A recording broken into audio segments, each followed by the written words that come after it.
Well, greetings and salutations, everybody. Welcome to the best damn movie-related show on the planet Earth, the John Campea Show, coming to you from right here on my YouTube channel. I am, of course, your host, John Campea, and it is an awesome honor and privilege, as it is every day, to have you, our international friends, gather around as we talk about our favorite things in the world: movies, movie news, TV, streaming, all sorts of good stuff. Sitting right beside me, Mr. Good Stuff, Robert Meyer Burnett. Robert, how you doing today, sir? John, biggest movie news you'll hear all week. Tango Shalom is now available for free for Amazon Prime subscribers. Is it? Yes, it is. Yeah.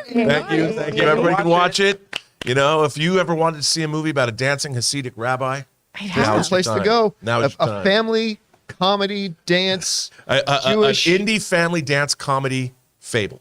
I love it. And, you know, now people can go on Amazon Prime and watch Tango Shalom, and they can watch movie trailers, A Love Story. You know what? You should Make watch it a double feature. You should watch movie trailers, A Love Story first, because it's kind of like an extended trailer itself, a feature film that will show you and talk about trailers, and then watch the feature film. It's a great, what would it be, almost 2 hours of your time? I think 4 hours a day. You split it up, have a great meal. Sounds like a good weekend. That's a good family weekend plan. I mean, I just love the fact we both have movies on Amazon together. Speaking of good family and good meals, sitting right over here, Chris Carr. Chris, how you doing? I'm good. If you want to watch more stuff on Amazon, you can watch my short, Car Ghost, where I'm a dead co-ed, or you can watch Ungo, which is a really fantastic anime I'm in. Look at us. Look at all of us. Wow. Look at all the B-level celebrity going on here. B-level? C-level. Look at all the free shit you can get from us. Sitting over here, ladies and gentlemen, getting ready to launch his Amazon special. Yep. Joining you guys in the live chat, it's Ray Ora. I have no movies, baby. I would watch a Chef Pleasure show, though. I would totally watch that. Movies. I'm sorry. And, of course, running the show today, producer Jonathan Boyko. Jonathan, good as always to have you here. Good morning, everybody. Welcome to the show. And guys, here's how today's show is going to go. We're going to break it up into two parts. In the first half of the show, we're going to talk about some predetermined topics. Then in the second half of the show, we're going to take your live comments and questions. Now, here's how you get a live comment or question on. Number one, you got to be watching live. That's just one of the prerequisites. Secondly, when we get to the end of the final main topic, we're going to announce that we're opening up the super chats. Once we do, you guys are free to fire in your thoughts, comments, observations, questions, theories, whatever, and we will read those off in the second half of the show.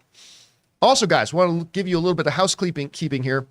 We have an audio-only version of the show, because if you need your daily fix of the John Campea Show, but can't be in front of a YouTube video, maybe you're driving or something, you can get our audio version in podcast form, simply called the John Campea Show podcast. It is available on your favorite podcasting app of choice. We also have a second podcast feed just for our mailbag show. Just search for Mailbag, a John Campea Show podcast bonus feed, and you can subscribe to both of them now, so those podcast feeds will be there when you need it. Okay, guys.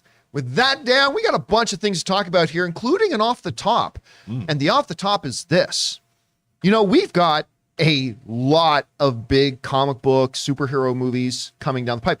And dare I say, one of the more interesting ones, Chris Carr might suggest fantasy, but one of the more interesting comic book movies we have coming right now is The Flash. And it's interesting for a whole lot of reasons. Some bad reasons, some good reasons. You know, they released the trailer and stuff like that. Everybody at CinemaCon. Oh, they still haven't released the CinemaCon trailer, did they? No. Ooh, you get a whole lot of Michael Keaton in that CinemaCon It's trailer. all fan-made. It is, yeah. It's all fake. It's fake. Michael Keaton is pulling a fast one on everybody. But they showed that, and it looked pretty good, and there's a lot of discussion going on about it. What do you do about it? All the drama surrounding Ezra Miller and stuff like that. Well, apparently, there have been several reports coming out that we've talked about before that they're not really going to do anything about it. They're just going to kind of cross their fingers and hope nothing else goes bad. Because according to Variety, Warner Brothers right now feels like The Flash is not just one of the best DCEU movies. Apparently, they feel like it's one of the best DC movies, period. Now, this comes to us.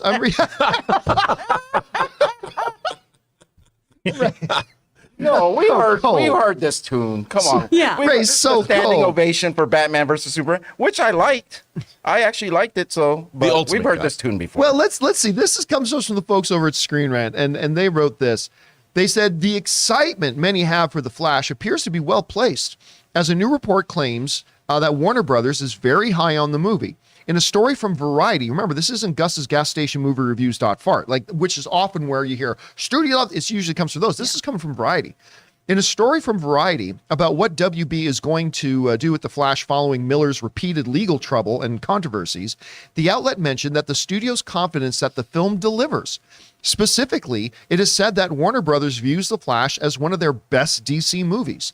This line doesn't limit the movie's quality to just the DCEU, meaning the studio could think of it as any DC movie they've ever made. And you're talking about movies like The Dark Knight and things like that, and they're kind of putting in that. All right. Let's address this for a second. Now, to Ray's point, we have heard this tune before, sung by many a crooner, that, oh, blah, blah. As a matter of fact, we just heard it not that long ago. Because, Rob, how long did we hear from a number of legitimate people inside that Marvel felt Eternals may be the best Marvel movie ever, right? That was true. We actually heard that from very legit sources. Yeah, from very, very legit sources that they felt it was like the best Marvel movie ever. So we were kind of ludicrously excited about it. And you and I both like Eternals. I liked it. We like it.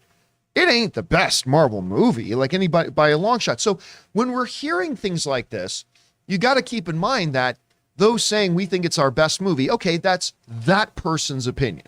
That's that person's thought. Now, quite often, as I pointed out at the beginning, you hear these sorts of reports from BS outlets, like not BS outlets, but subprime outlets, like the John Campea Show, a subprime outlet that'll say, "Oh, we heard that the president thinks it's the greatest thing ever." Really? Who said the president of that studio said that? Guesses gas station movie reviews.fart. But this is actually coming from Variety. You can actually watch them record that at that gas station. They do it right there as they're doing the squeegee on the windshields. And so, look, do I believe this report that there are those in Warner Brothers that think this Flash movie is one of the best DC movies? I do. I believe that report. Do I buy that it actually is one of the best DC movies ever?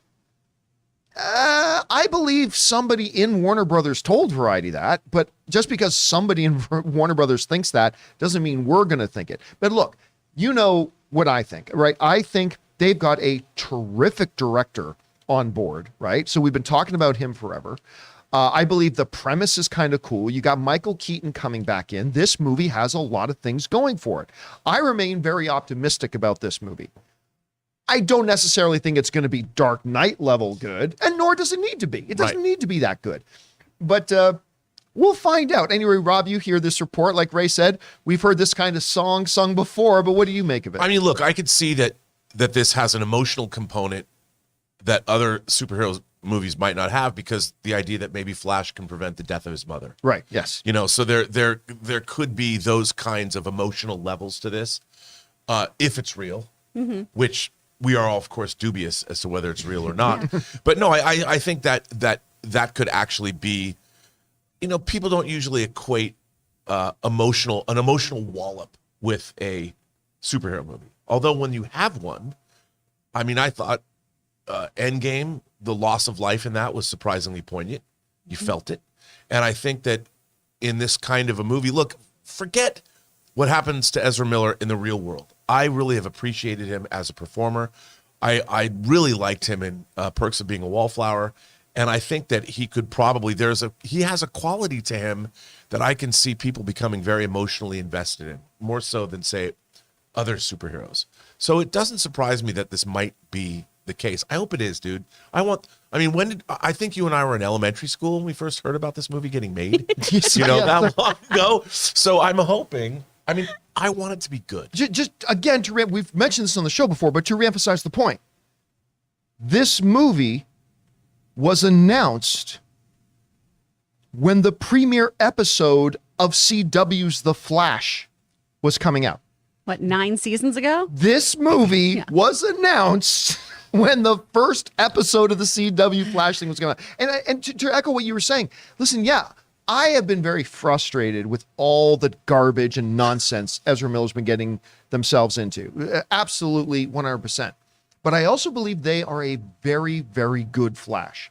I know a lot of people don't like Ezra Miller's interpretation of the Flash. That's perfectly fair. But despite my frustration with other things, I think they've been a very, very good Flash. I like the characteristics that they kind of make it very unique from any of the other DC characters who've got on screen right now.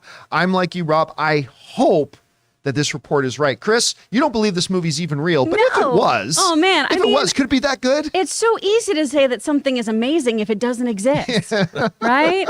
I mean, gosh.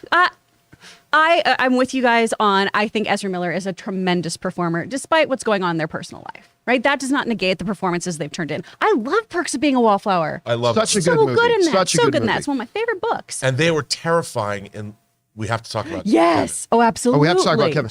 Oh my So gosh. good. I mean, which now though maybe it wasn't so much. Maybe it was more of acting. a biography? Maybe it was a little bit Wow, more. no, yeah. Let's just Oh, tune into boy. what we're actually doing. But is this Dark Knight level? Is this the Batman level? Like you said, it doesn't have to be, but those are very, very bold claims. And of course, a studio is going to back its own horse. It's dumb to be like, well, we made this real piece of shit movie, but we're going to just still pop it in theaters and hope for the best and hope we trick all y'all. No, we're going to invest in our film. We're going to act like we're talking about it in the most productive and meaningful way we can so we can get butts in seats. I just still don't think it's real. I mean, we're going to be in line to go see this movie, and I'm going to turn to you, John, and be like, wow, I can't believe you're doing all this elaborate stuff to make me think this movie's real. We're just being punked. It's the biggest. It's what is it? The Michael Douglas movie. It's The Game. Yeah. It's our version of The Game. It's really with going to Chris be Carr. a screening of The Black Phone. CRS. You're gonna love consumer it. products. Believe All me, right. Ethan Hawke starts running real fast any minute now. You just wait. All right, guys. Question is for you. What do you make of this report coming out of Variety that there are inside people in Warner Brothers who believe this Flash movie is going to be not one of the best DCEU movies, one of the best DC movies? We can only hope. Whatever you guys think, jump down to the comment section below and leave your thoughts there. All right, guys. With that down, let's move into our main topics here today, shall we? And how do we select our main topics on the John Campea Show? Well, that's really simple. You guys come up with our main topics. See, whenever you guys come across a big topic, issue, or story that you guys feel we need to cover as a main topic here on the show, just go anytime 24/7 over to www.thejohncampeashow.com/contact. Once you guys get there, you're going to see a form. Fill it out with your topic or question. It's absolutely free. Hit submit, and then maybe, just maybe, you might see your submission featured as a main topic here on the John Campea Show. With that down, Chris, what is our first main topic today? Our first topic comes from Jeff Singer. In a continuing sign of Top Gun Maverick's dominance at the box office, the film grossed $15.8 million on its first Tuesday. For comparison, this is bigger than the first Tuesdays for The Batman, $10.77 million, and Doctor Strange 2, $12.6 million. Just how good will the second weekend drop be, and could Maverick end up making more money, at least domestically, than The Batman and Doctor Strange 2? Thanks for taking my question, and may the force be with you. Thank you so much for that, Jeff. And yeah, I mean, listen, the stories and the milestones of Top Gun Maverick just keep coming. Of course, we already know it's the biggest Memorial Day opening weekend in cinematic history. It's the biggest opening of Tom Cruise's by a mile. It is the biggest opening of Tom Cruise's illustrious career. Onward, on and on and on and on. And as we talked about on this show previously, Tom Cruise's movies don't always necessarily open big, not even his Mission Impossible movies, but they have legs. They always have legs.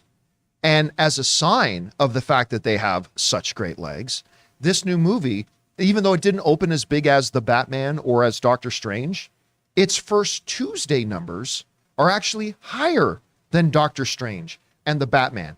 And more potently, in just 6 days, Top Gun Maverick has eclipsed the total box office of the original Top Gun.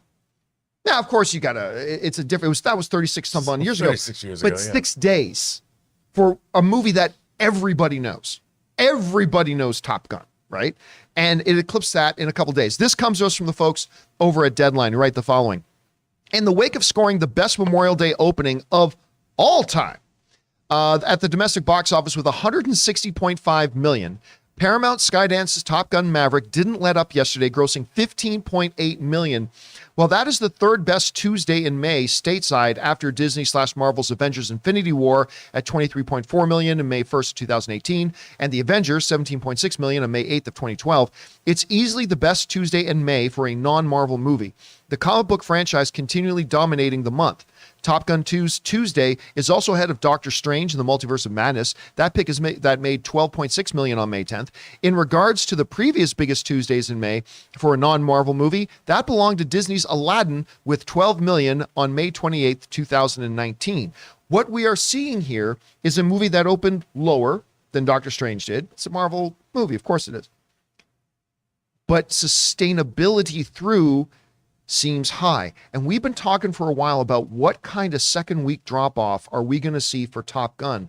Because when a movie opens as big as this, we talk about this all the time, you're going to see a larger than normal drop off in the second weekend because everybody's seen it already. But with something like Top Gun and the insane word of mouth and the fact that it's gotten the over 40 crowd coming back to the movie theaters for the first time, I think we're going to see a really good second weekend. Whereas normally for a movie that opens like around the 130, 40, 50, $60 million range, you're looking at a 60, 62, 63% drop off would be good. I think we're talking about 50%. I think we're talking about a 50% drop, one of the best drops maybe. I don't know. Rob, you hear all these stats, numbers coming at us. What stands out to you as being the most important? Well, the first thing, when you have filmmakers and a studio that know what they have, know what they're doing. I mean, Skydance and Paramount, and obviously Tom Cruise and Jerry Bruckheimer and people like Chris McQuarrie, who's a writer and a producer on this movie, they were allowed to do their thing, and the studio said, Tom Cruise said, look, we waited a long time. This shows you what a well-crafted piece of entertainment can do for audiences and the people that made it, so it's well-deserved. I have to tell you, I haven't heard people talk about a movie the way they talk about this movie in a long time. Mm-hmm. And I've seen it now. I saw it in IMAX on Sunday in a packed theater at the Chinese. John, people love this movie. I'll bet you that this movie might drop even less than 50%. I bet it drops 49, 48, 47. That would be huge. It would be huge because I think I have to say that there, especially in this time, coming out of a pandemic, I mean, this is, talk about a feel-good movie. I mean, even though this is emotional and it does hit some really deep emotional chords, I mean, my God, does it make you feel good to be a human being? Yeah. I mean, I felt that way the two times I've seen it. I saw it with you lovely people at CinemaCon at the first time with an audience full of people that responded to it. But the cheers, and not just at the end. People clap throughout the movie and you feel, and I think this is exactly the kind of entertainment that Hollywood forgot they do well. I mean, everyone's chasing, you're chasing an IP, but ain't no one's chasing 36-year-old IP. Yeah. And going back, let's get the original star of this movie. It's 36 years later. No one's going to do that. Well, because there's not any other Tom Cruise. No, there isn't. To be fair, he looks like he's been frozen since then. Yeah, and it was true. just, he got recently thawed. He's the Winter Soldier movie star. Oh my gosh, that's great. When he's not on set, he goes into his cryo chamber. Yeah. And I think I'm not surprised by this. Mm-hmm. And I felt the same thing when I saw it the second time in IMAX, because half the movie's shot in IMAX. It was even better. I'm like, oh my God, this is amazing. So I would not be surprised if this movie drops less than 50%. Mm-hmm. Chris, you're hearing all these numbers. It beat the Batman's Tuesday. It beat Doctor Strange's Tuesday. Had the huge opening weekend. What's standing out to you the most? Well, the leg up it has on those movies. It brought back that over 40 crowd. Right. We had a whole other demographic run, not walk to the theater. And I think they're going to see this film multiple times. This not only has legs, but it hits that nostalgia. It's something you can see with your whole family too. Yeah. I think this is a movie that really, really just ticks a lot of boxes for a lot of people. And again, I say that as someone where I wasn't as enthusiastic about this film as you guys, just because I had seen the first one once when I was like 20, because my dad showed it to me and was like, this is a great film, let's watch it. But it is such a well done movie and it deserves to be seen on a big screen, and it just, the sound editing and everything that you can feel like in you on a cellular level is so cool. I really think though it's just being that appealing film that demographic that was so recalcitrant to coming back to theaters, getting them in their seats. Word. Thank you so much. Wow. I dressed like a librarian today and I have a really good vocabulary now. Wow, you don't hear that word uttered aloud ever. All right, guys, question is for you. What do you make of this? The triumphant run of Top Gun just continues. What impresses you the most? Its overall numbers, the fact that it'd be like a Doctor Strange and the Batman on Tuesday. What kind of second weekend drop-off do you think we're going to see? Whatever you guys think, jump down to the comment section below and let us know your thoughts. You know, Tom Cruise, at 36 years later, he continues to deliver. But if you need to deliver, you need one of the sponsors of our episode today, our friends over at Stamps.com. We want to take a moment and thank the sponsor of today's video, Stamps.com. Now, guys, as a small business owner myself, I am always looking for ways to save costs, yes, but I know that our most valuable resource is time, and I'm always looking for things that can save us time. Stamps.com saves you both. Because when you're running a small business, every second counts. You can't afford to waste a single moment. So why are you still taking time out of your day to go to the post office when you could be using Stamps.com instead? Stamps.com makes mailing and shipping quick, easy, and cost-effective. How cost-effective? Well, you can get discounts that you can't find anywhere else, like up to 30% off USPS rates and 86% off UPS. And there's no special hardware technology you need. All you need is your regular computer and printer, no special supplies or equipment required. So guys, stop wasting time and start saving money when you use Stamps.com to mail and ship. Sign up with the promo code CAMPEA for a special offer that includes a 4-week trial plus free postage and a digital scale. No long-term commitments or contracts needed. Just go to Stamps.com, click on the microphone at the top of the page, and enter the code CAMPEA. And thank you to our friends over at Stamps.com for sponsoring this episode of the John Campea Show. Remember, guys, if you want to use any of our sponsors, we have links to all of them with the promo codes down in the description of this video. And when you support our sponsors, you're actually supporting the show. Okay, guys, with that down, let's move on to main topic number 2. Chris, what is our second main topic today? This topic comes from Balls to the Walls. Hey, John and team. So what happens now? Johnny Depp lost his first court case pretty badly. He won the second one, but heard one part of her counter case too. I know you only like talking about this stuff when it affects the movies we see. So how is this going to impact the movies we will or won't see Depp or Heard starring in moving forward? All right, thanks for sending that in. And finally, the long national nightmare is over. Oh, actually, you know what? It ain't. Yeah. Because now the appeal happens. And now we're going to have to go through all this again in just a little bit. But the question becomes, what happens at this point? What's going to go on now? So to give a quick summary of the long, weird, winding path we've had, the first court case happened in the UK, in which the court literally ruled Johnny Depp is a wife beater. That's what they said. They said the allegations against Johnny Depp are true. Johnny Depp tried to appeal the case. The appellate judges said, no, there's no basis for this to be appealed. So that got shut down.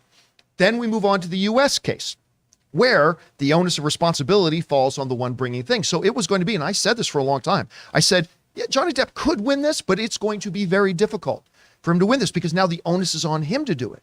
So it's going to have to see how this goes. This is going to be hard. And so then we entered into it.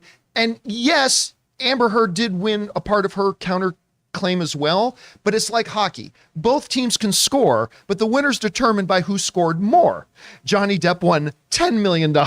She won $2 million. Johnny Depp wins. So he wins 10-2. So Johnny Depp wins. So now what? Okay, we've been through the whole circus. We've been through all of this. Johnny Depp wins the case. What happens to Johnny Depp? What happens to Amber Heard? Now, before we talk about that at this point, I want to go into the time machine. We're going to rewind here a little bit to back before the trial started when I addressed this exact same question back then. What happens after this trial is done, after this one is done? I mean, obviously we still have the appeal to go, but after this one's done, what happens? This is what I said a number of months ago. Go ahead, hit it. If Amber Heard loses this case, it will completely reframe how people look at her, how the wider public look at her. And if she loses, her career's done. I'm going to tell you right now, her career's done if she loses this. And so what that will mean for like the DCEU and Aquaman moving forward is that Warner Brothers is going to have some big question marks about how they market Aquaman moving forward, or Aquaman 2, because that movie's already done. That movie's made. It's in the can. They're going to be facing a similar situation like they are with Ezra Miller right now with The Flash. I mean, they're kind of embarrassing us, but what are we going to do? The thing's already shot. So Warner Brothers will either have to A, just hide Amber Heard in the marketing, B, reshoot her scenes with another actress, which is not cost effective. That's probably kind of cost prohibitive, so that's probably not going to matter. But it will absolutely mean that whatever happens to why do I almost call her Hera? Mira. Yeah. Mira. Whatever happens to Mira in this movie, it's going to be somebody else playing her in future movies. That's a guarantee. And I'm not 100% sure that she's still in Aquaman 2 by the time this thing comes out, if she loses this case, a case that is scheduled to last 6 weeks. Then who knows how long it'll take, maybe days, maybe months for the judge to render their verdict. And for the people to come back with their decision. Okay, what about on the other side? Let's say Johnny Depp loses. If Johnny Depp loses, make no mistake, he's finished. Because this won't just be one massive ass kicking he took in a court, which he took in the UK. It'll be 2. He'll be 0-2 in court cases. And then he'll probably lose his countersuit to Amber Heard as well. Now, he has still been welcomed at a couple of film festivals, and now there's a smaller, I believe, foreign film that has hired Johnny Depp to be in it and stuff like that. That's still there. If Johnny Depp loses this, all of that will evaporate and disappear. If now a second court rules against him, he's done. Okay, well, let's look at what happens if he wins. If Johnny Depp wins this case, and again, I think this is unlikely, but it is possible. If Johnny Depp wins this case, I do not think we see him back in Pirates of the Caribbean. I think Warner Brothers is done with him. Warner Brothers is done. So you're not going to see him back in Fantastic Beasts. Mads Mikkelsen was a better Grindelwald anyway, even though I thought Johnny Depp was great as Grindelwald. I really do. I thought Mads Mikkelsen was even better. But you're not going to see him pop back up there, and they're not going to put him back in Pirates of the Caribbean. But I think if Johnny Depp wins this case, I think there will be a couple of studios that'll be willing to roll the dice on him. I think there will be a couple of studios who go, you know what? He won the case. I mean, he lost the UK one, but he did win the American one. We'll call it a draw. We think we can still put him in movies and we can have some success with Johnny Depp. I don't think it'll completely revitalize Johnny Depp's career, but it'll at least resuscitate it. Let's put it that way. I don't think him winning now restores his career, but I think it resuscitates him and it'll give him another shot with a few studios. So that's what I thought before the trial started, what would happen now. So let's fast forward here. By the way, there are a couple of lingering questions. First of all, some people saying, wait a minute, you said he won 10. We thought we heard he won 15.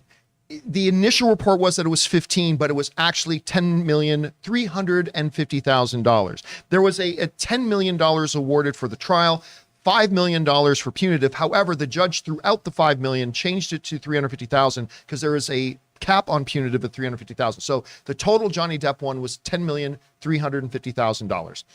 Amber Heard won her counterclaim. Was awarded $2 million. She was seeking $100 million. She got 2.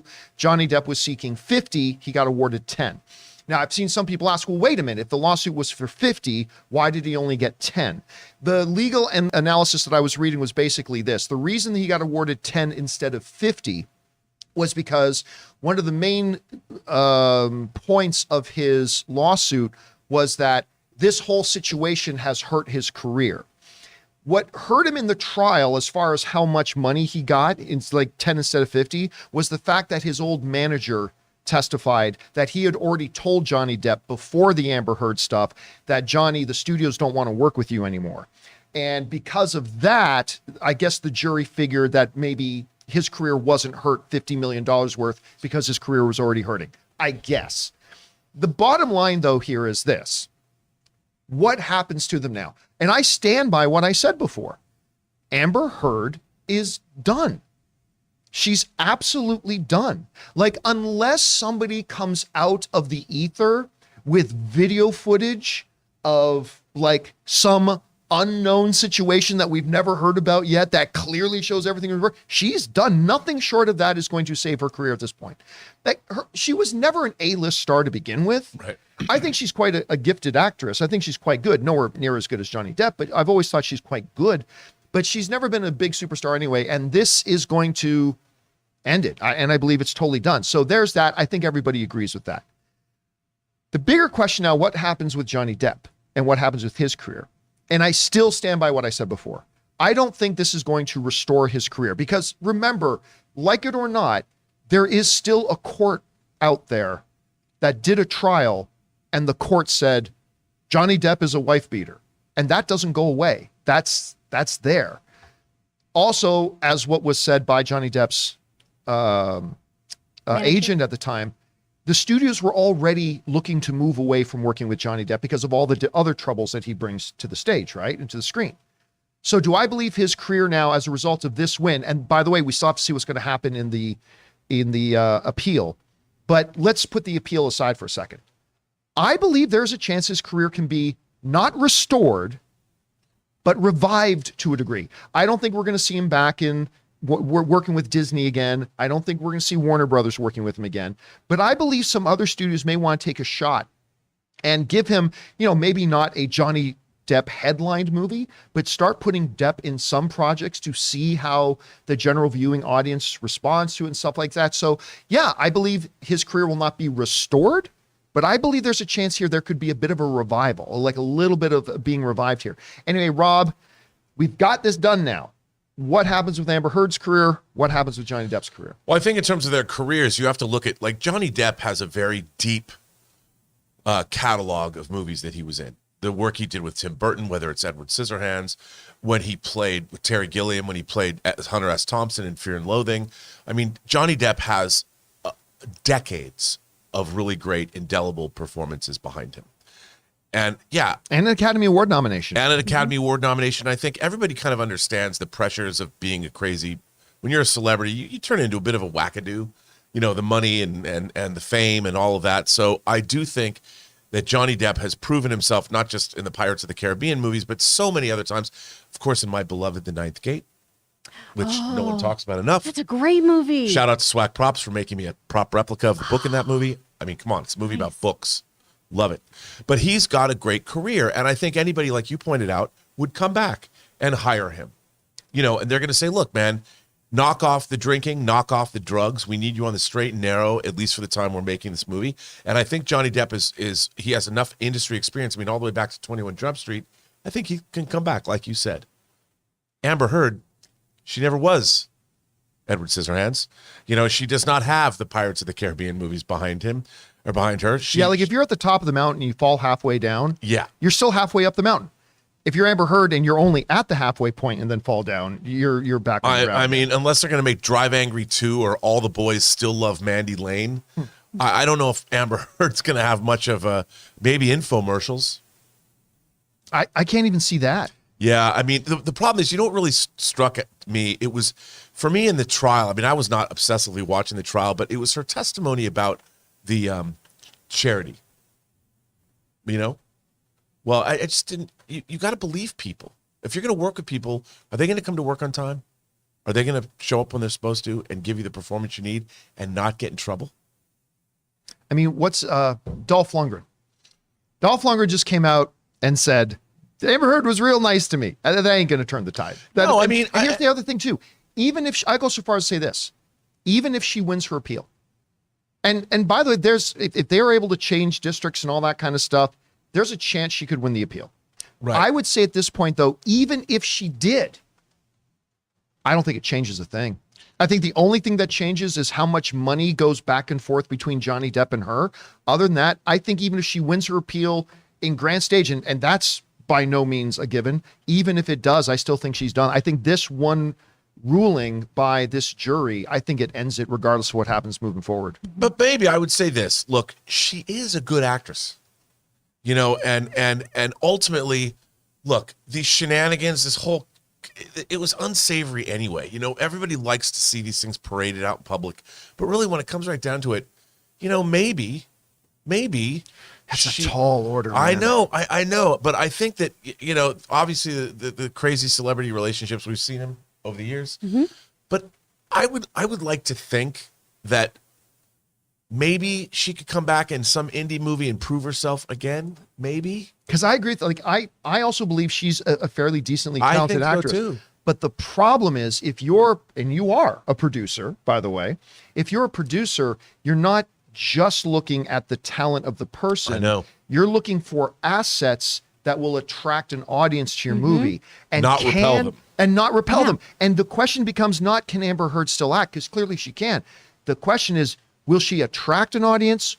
Or as you just said, good word, by the way, repel them. And that's kind of where I think we're at right now. I think she has become an audience repellent as a result of this. Not as good as recalcitrant, though. No, Not we're as killing it with our vocabulary. Anyway, what happens to their careers here, Chris? I mean, I think you guys are nailing it. I think Amber Heard is really, really going to see a nosedive here. She does have a couple indie projects in the works when you go check her IMDb, something called In the Fire, where she's a lead in that. She has another one called, let's see here, Run Away With Me, where she's playing a model in Paris that becomes a criminal thriller. So she's got a Too few bad. things. That sounds like it could have actually been Right? pretty Yeah, good. I mean- So she has a few things that are still in production. So maybe these are things that could, really catch fire and go. But the court of public opinion is so against her that is she something that's going to repel people from the box office, like you were saying?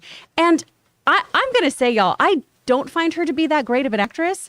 And maybe that's just because she hasn't had the right roles, but I haven't found her to be memorable, or I couldn't see another actor taking on this role. I only see this as Amber Heard.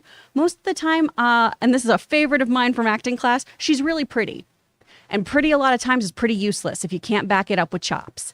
And so I need a little more from her. And these films, maybe they're what we could get from her. But as Mira, that could have been anyone as far as I'm concerned. Oh. And I know this is very pot kettle because I'm sure people see my work or like, get off your high horse, Chris Carr. And then as far as Johnny Depp goes, we've seen a decline in his career since 2017. That Pirates of the Caribbean, Dead Men Tell No Tales.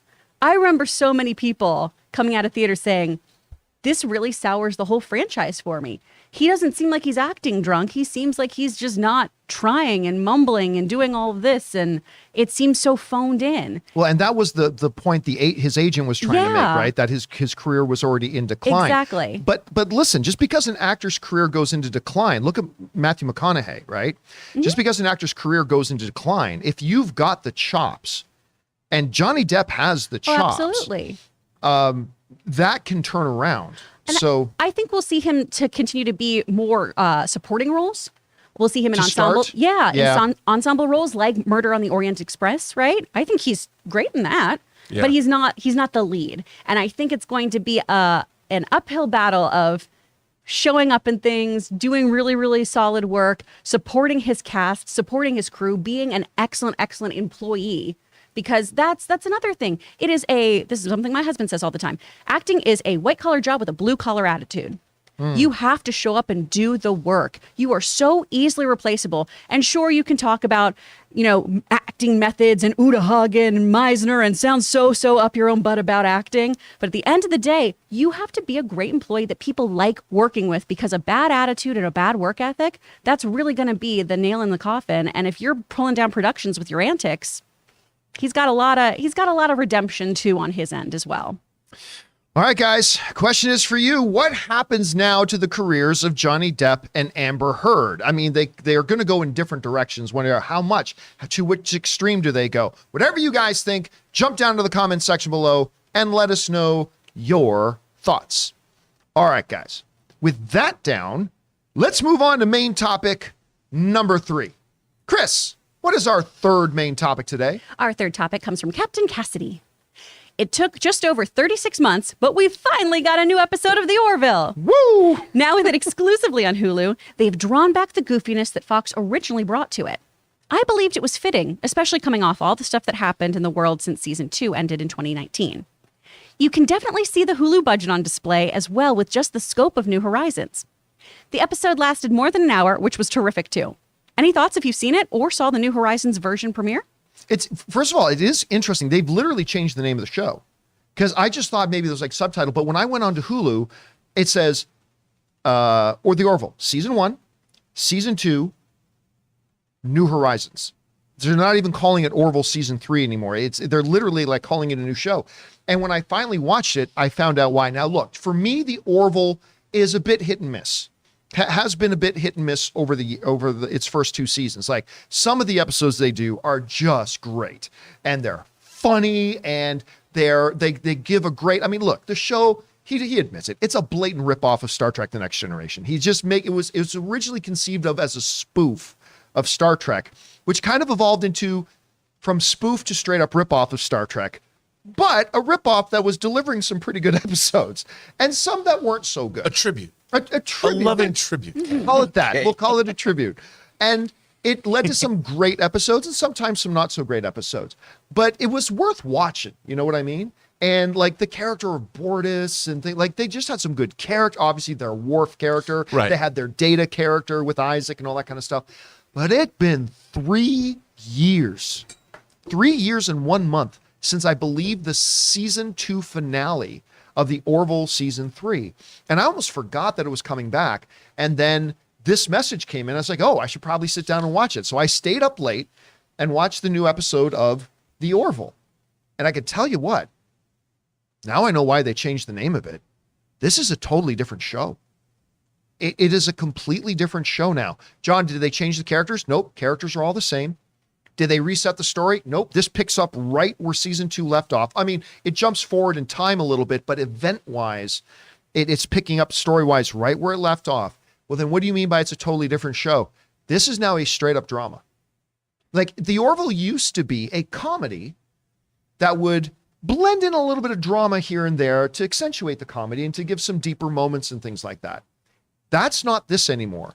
This is a straight-up science fiction drama whose theme of the very first episode is suicide, where one of the main characters of the show commits suicide. And then the rest of the episode is everybody dealing with and trying to come to grips with the fact that this main character had committed suicide. And it's heavy and it's deep, and it ain't the Orville I remember, but it was really good. I'll tell you what, I was watching this episode, and when I was able to move past the being shaken by the fact that this is being done as kind of so differently, I just appreciated it for what they were doing. They were handling this heavy, heavy, heavy topic with a not light hand, but not a heavy hand either, like a very steady hand. They dealt with it. It felt emotionally true. It furthered the characters. It started off with In Loving Memory of Norm Macdonald, because Norm Macdonald had already recorded some of his voice work in that. So Offet's in the thing, you hearing him talk, and I got a little heart palpitation when he did. But I mean, it feels emotionally resonant. I honestly feel like this is going to be the best season of the Orville ever if they continue on with this. Anyway, some of the cast feel that as well, because one of the cast members, Chad L. Coleman, who plays Clyden, who's Bortus's partner, he said the following about this: "It is a big capital finally. Yeah, it's exciting from the standpoint of knowing just how rich and bold and epic this season is. It has everything. It's no holds barred. Like Peter always says, it's little movies every week. I am excited for the fans. I know what you have received over the first 2 seasons. This third one trumps them all, for sure. It really is that damn good." That comes to us again from Chad L. Coleman. Anyway, Rob, I know you appreciate the Orville. You've enjoyed it. It's back now. What do you think about all the stuff we're hearing about it? I'm a big fan, and there's a number of people I know that actually work on the show. David Goodman, one of the executive producers, is a friend of mine, and he's also the president of the WGA. I was really looking forward to this. It's funny, John, that you say that, because this episode of Star Trek Strange New Worlds that aired this week is a comedy. So you can go and you can juxtapose. That's funny that they're dealing with suicide on the Orville. Yeah. And Spock Amok is the name of the episode on Star Trek. So it's interesting to see, because I always compared and contrast the shows. But you know what? It doesn't surprise me that Seth MacFarlane has turned this into the science fiction show he always wanted to make in the first place. Yeah. Because he couldn't just go to Fox and be like, yeah, I'm going to do a Star Trek The Next Generation parody. I mean, he had to make it like his own thing. But now I think, he's morphed this show into what he always wanted it to be. So it doesn't surprise me that I haven't seen the episode yet. I totally forgot, because I was watching The Offer and Star Trek. So I forgot that Has this was episode on. 8 of the offered? Yeah. Oh, damn it! I got to get on Yes, that. Okay, it sorry. did. So that's why I was Side note, sorry. Yeah, so that's the thing. I totally forgot Orville. Or it's hard. There's so much great TV now. Yeah. Boys Tonight. I mean, you know. And they're dropping 3 episodes. Yep, 3 episodes of The Boys Tonight. I mean, game night. But so it doesn't surprise me. I have to say I'm really excited for this because if the quality is indeed, you know, like Stranger Things, getting these longer episodes, I really feel like it's these longer episodes are satisfying. You know, you're getting a viewer experience where you really feel like, wow, I've really been rewarded for my loyal viewing. And they've been making this, they had to make it through COVID, but they've spent a long time on this season of The Orville. And by the way, a lot of money too, because you watching this episode for 1 minute, you can tell Hulu upped the budget on this show. Yeah, it looks like legitimate, like sci-fi, almost cinematic in a way in some moments. Yeah, I mean, and that's really exciting. And you know what? At the end of the day, we are the ones that win. We, the viewers. I mean, I kind of feel like everybody's, you know, not competing necessarily. If they're competing with quality, we're all going to win. You know, the genre programming that we're getting, because, you know, I grew up loving science fiction, fantasy, and horror. Between Stranger Things, The Orville, The Boys, Star Trek, whatever your jam is, there's a lot of great science fiction TV being made. And then there's other shows on Amazon, the Outer Range. Was it Outer Range? Outer Range. Outer Range. Yeah. And then there's the Sissy Spacek, J.K. Simmons show Yeah. about the door to the other planet or something, which I haven't seen. That one like Outer Limit or North Limit or Something like, Limit? I mean, I don't know. look, I'm running home. I forgot this was on. The first thing I do when I get home tonight is watch this episode. Chris, you're here. Have you watched much of The Orville? Do I've you only even like seen it? a couple episodes. This is my parents' favorite show to watch together. My mom usually watches murder shows, which makes my dad feel real uncomfortable. He's like, she's learning. What's she doing? But this is their favorite show to watch together. And they were just so bummed out by this long hiatus. 3 years. Yeah. And so I watched a couple episodes with them because my dad was a diehard TNG fan. That's how I got into Star Trek. And I love that it has been this kind of love letter to Star Trek for years. And I'm so happy that Seth MacFarlane is getting the show he wants now. Yeah. I love that guy. One of my favorite trips ever, I went to Chicago to go see Family Guy live and watch the cast all do a table my read live God, and that interact with sounds everyone. so cool. It was so fun and raunchy and the best. There were 3 little kids up front too. And Alex Bornstein kept being like, why are you here?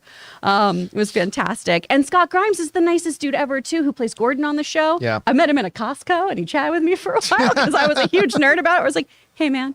Everyone on this show I think is wonderful. I think they put in really great work. And the makeup on the show, shout out to Kim Graysick, my buddy. She's done makeup on this show before. They good. do such wonderful practical makeup for all these aliens. Yeah, they do. Oh, By the way, speaking of that, just quickly, there's a scene in this episode where one of the regular cast members is in bed with a female alien, and it's all practical effect on her, and she looked awesome. Like you'll see what I mean. It's not the one in there. By the way, there's a brand new regular cast member. It's the girl in orange. I think her name's Charlie. She is clearly a brand new, and she's going to be a full regular cast member on the show now. Good character. They gave her a good arc right away in this first one. But just speaking of the practical makeup, when you get to that scene, guys, where one character's in bed with this alien girl, it just you're just constantly looking at the makeup on it. It's like it's amazing. It's done so well. Anyway, guys, question is for you.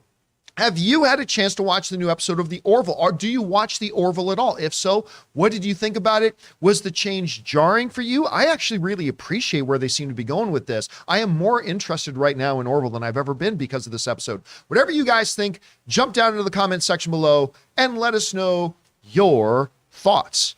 And if you're looking for refreshing changes to you, can I suggest you change up your underwear game? We want to thank one of the sponsors of our show today, the great folks over at MeUndies. We want to take a second and thank the sponsors of this video, MeUndies. Guys, when you've got a job like mine where you're sitting down talking about movies or sitting down and watching a lot of movies, you learn to appreciate a really good pair of underwear. And this summer, guys, why suffer through junk swamp with that 20 pairs in a plastic bag junk that we normally buy for ourselves when you could be enjoying this summer wearing the most breathable, softest, most comfortable underwear out there, MeUndies. I've been wearing MeUndies for a little while now, and I'm telling you, I am never going back. Because let's face it, guys, summer is sweaty, but your butt doesn't have to be. With MeUndies light and breathable micro model fabric, you can stay comfy and cool all summer long. They have super fun seasonal prints and tons of styles to choose from in any size from extra small to 4XL, so you can bring the beach to your butt without ever leaving your living room. Make it a soft summer with MeUndies. MeUndies has a great offer for my viewers and listeners.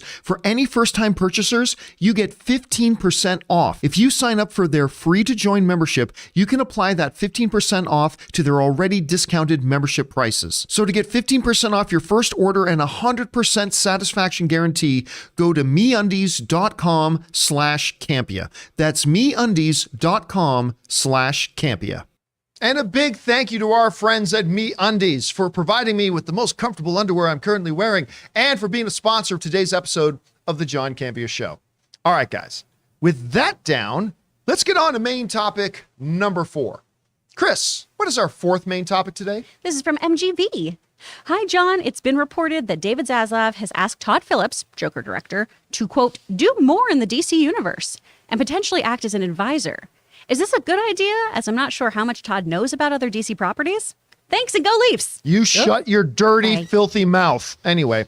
What do you have against nature? My Maple Leafs suck. They're so bad. Anyway, with that being said, yes, look, one of the big things that we have seen forming over at Warner Brothers is that it's become clear that the axe of Zaslav swings freely.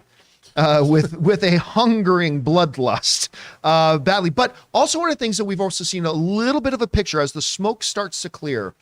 It looks like Zaslav is looking at sectioning off and forming his movie division into 3 distinct important arms. One of those arms being a DC standalone studio, which is, of course, what Marvel has done. Disney has done with Marvel forever. And they're talking about finally doing that.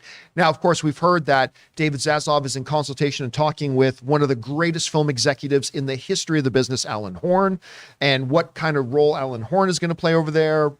You know, we've been talking about that. We'll find out. But what he did at Disney, shepherding the Disney movie era through the greatest years of success they've ever had. And now he's going to be over there working with Warner Brothers. To which degree, on which level, we don't know. We'll find out. But now we're also finding out David Zaslav is trying to get some other input from other filmmakers, including the director of The Joker, Todd Phillips. This comes to us from the folks over at Joe Blow, who write the following. Of particular interest to Zaslav is getting the expansive DC universe back on track. Although the franchise has had its triumphs, the DC movies haven't enjoyed the consistent success of their competitors over at Marvel Studios.